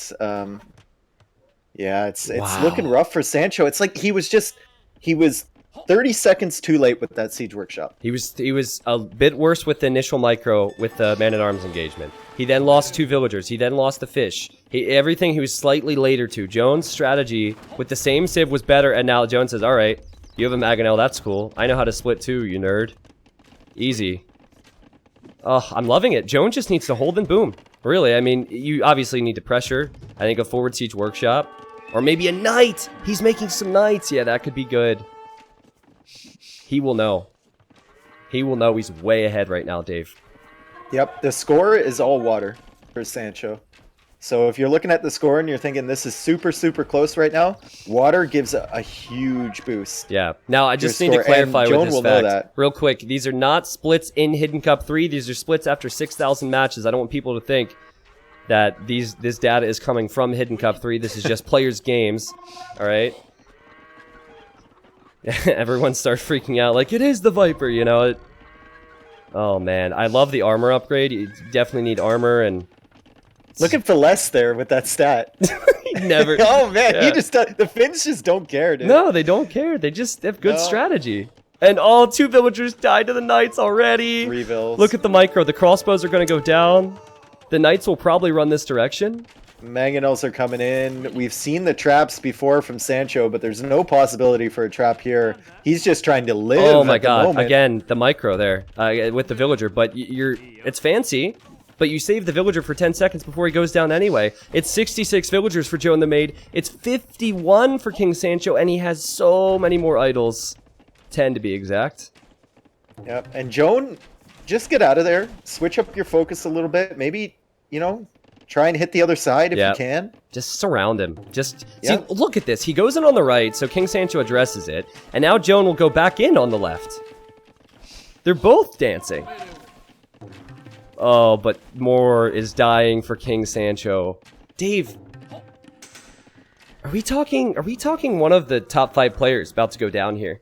I think so. I think it is. It looks like it. Leary, Hera, Viper. Oh, this would be so and the surprising. Pressure. Oh, Joan just got rocked by a Mangonel But he shot, doesn't care. The He wants the bill. from Joan is unbelievable. Every game. Yeah. Wow, and the strategy too. I mean, this one is probably more common, but in all the other games, we will not see anyone else shoot the board with the town center. That was some strategy in game 1. That Ville's weak. All these Villes are weak. Which side do you choose to go to? And now you have King Sancho with Both the knight. sides. Oh man. It's so bad for the king. It's so bad, Dave. 76 villagers versus 57. I think what Joan needs, and he could have done this earlier, is probably to add his own Mangonels.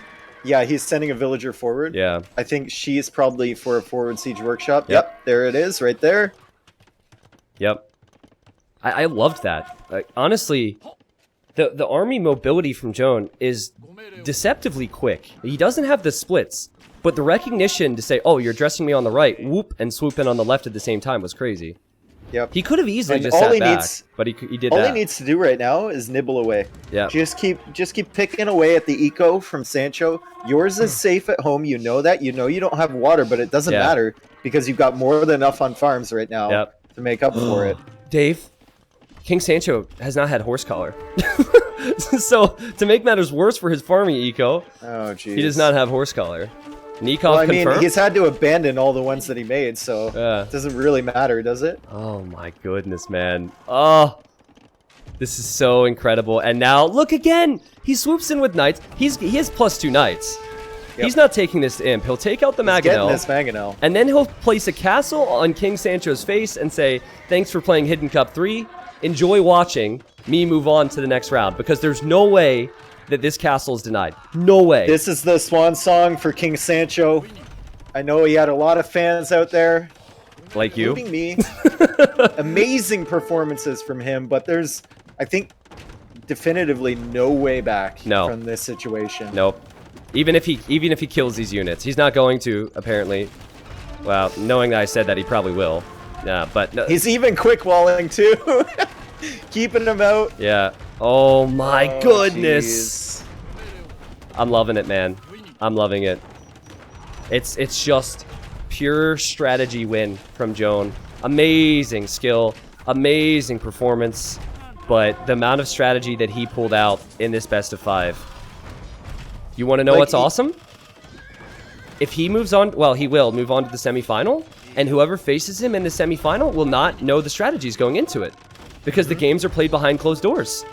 So he could do the same things and get 1 or 2 wins with excellent strategy again. It's amazing. There's the TC from Sancho, panic TC. He doesn't want to give up, obviously. He's fighting for his tournament life. He's got the fish, so maybe he thinks like, oh, the amount of units that are coming my way at the castle, maybe Joan the Maid's only on 2 TCs. Yep.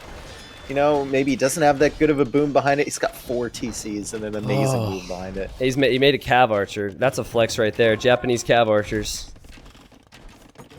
I mean, they're not bad. It was just a misclick. So, dude, I am so impressed with Joan, and he's on his way to the Imperial Age now. And at some point, he's going to castle the water to get some docks up. And then as soon as he clears the water, Sancho's done. But he can just wipe everything out on the land. Yeah. The only reason that King Sancho is not resigning is because he knows he will not move on.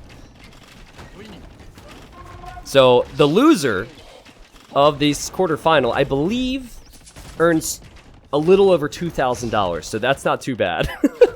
But there's a whole lot more money on the line for the people who win and move forward. The winner of Hidden Cup 3 will receive over $12,000, and that number continues to climb with all the Twitch subs. I'll get to that in a second. The support has been... It's been just as unreal as the games, let's put it that way. Dave, how you feeling, man? You picked King Sancho in your bracket. You talked some smack to me. It's feeling a bit rough here. But, like, at least Sancho lost against Joan. Yeah. You know, Joan going for these unorthodox strategies. Yep. All the constant pressure on every flank against Sancho. I wonder... And then booming behind it is just so impressive. I wonder how many people are watching this that have never seen competitive Age before. It's probably even more fun for them because they don't have any clue how players play. So the speculation is probably completely different for them. And look, split micro. Again, doesn't need to happen really, but doing it anyways because Joan knows that he's ahead. Wow. Well, guys, thank you for the Twitch primes. Yeah, he's got to do it, man. Yeah. He's trying. I would try too.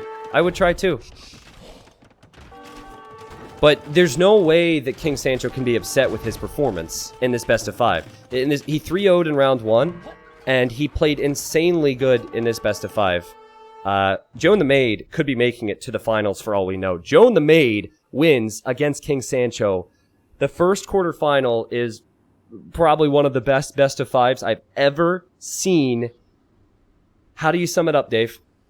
How do you sum that best of 5 up? That is unreal. I would say Sancho's play was super, super clean the entire time, and Joan's play unorthodox was just the tactics, the strategy. Yeah. Like the preparation for Joan was there. Yeah. And Sancho feels like the mechanics were there, the skill was there, but he just got beat by superior preparation. Yeah. From Joan the Maid. So damn good. That's what Hidden Cup should be about. Joan the Maid with more food, wood, more stone collected, more gold collected. That game was over because of the slightly faster ballistics. A Micro Nerd died there. A Micro Nerd is out. Big names. Now, the way Hidden Cup's structured, there's just today and tomorrow, and all of these games were played behind closed doors, except the final, which will be tomorrow. So as we look at the bracket, and we have all of the quarterfinals yet to cast, and we'll have a short break and get to that. Whoever Joan the Maid meets, we'll find out. It'll either be Yodit or Katyan Khan. Maid has incredible strategies prepared that worked in round 1 and also worked in round 2. Now, here's another little tidbit. I believe it's possible that one of the players in the next quarterfinal is, well, if Joan the Maid is the Max's teammate. I had huge Velez vibes because Yodit did the exact same cup strategy as Maid, which tells me they have to be teammates. So, who knows who will win that next best of 5, but this has been incredible, guys. Here's the plan. We're going to take a short break. I have a player showcase video for you for the people who are wondering what pro players are like in this scene. Every pro player has little quirks here or there, and we will try and point them out for you so you can try and guess who is who. Oh, wait, no, we have to do a poll first. We want people to vote. Sorry, chat, sorry. First, we're going to vote for King Sancho. Dave, what are you thinking? I was thinking Viper. Then a couple of those games, there was a few moments in late game where I'm not thinking Viper. I think Leary might have gone down there. I thought the same. The tail end of that where he was dodging, I think it might have actually been Leary, which is funny because in Hidden Cup 2 he was King Alfonso. So apparently the randomizer always gives Leary the king accounts. But it was a big name. You could be talking Leary, MBL, Hera, Viper. Feel like it's common for most people within this community to think that Viper is flawless, and there's a lot of reason to think that. So they might not guess Viper here, and that's fine. But vote away. You'll notice there's not many votes on some of the unlikelier players to win Hidden Cup 3. That's a word, unlikelier? Yeah, whatever. Guys, Father Trace, he contacted me 3 or 4 weeks ago And he wanted to contribute $5,000 to the Hidden Cup 3 prize pool. And he just gifted 100 subs to the stream. Unreal, man. Thank you so much, chat. Give him all the love amongst your votes, please. Leary, Viper, and Hera. Wow, every player on the poll was a top 5 player, I would say. Okay, but what about the winner? What about the maid? Now, calm down. I wonder what the percentage is going to be on this Well, one. the funny thing is, 20 people were still voting on the previous poll. They must have a delay. So, I'm all in on 5. It has to be either Max or Velez. It's gotta be Max. I think it's Max. Gotta be Max. Look how serious he is in that picture. He's like, I am here to win. I love Max so much. Also, Matt Salsa, who you might have heard co-cast with me yesterday, gifted 100 subs. There's been so many others. I can go through some of the sub gifters, but the prize pool count is going up and up and up. We're also getting dangerously close to 10k sub goal, which is unreal. And if we do that, we will immediately add a bunch of new emotes for all the subs. All right. We have the minus 7k emote ready for all you trolls out there. It's funny, like losing 10k viewers in between games. Yeah. 10k was like it's like a grand finals of another tournament. Yeah, Dux told me yesterday, he said, geez. just imagine making a joke about losing 7,000 viewers last year. And that's so true. Yeah. I would have been dejected if we lost 7,000 last year. I wouldn't be joking about that. I refuse to try and process the support so far in the game so far. I'm full focus mode, guys. Wait, actually I'm not. Who was that? Max? And who else was voted there? Leary and Doubt. Leary and Doubt. Of course, Doubt. Okay. I don't think it wasn't very Doubt-like, I don't think. Yeah. And it wasn't very Leary-like, that's for sure. No, wasn't. Well, I think it also could have been people who had a delay voting for the previous poll. Oh, yeah, true.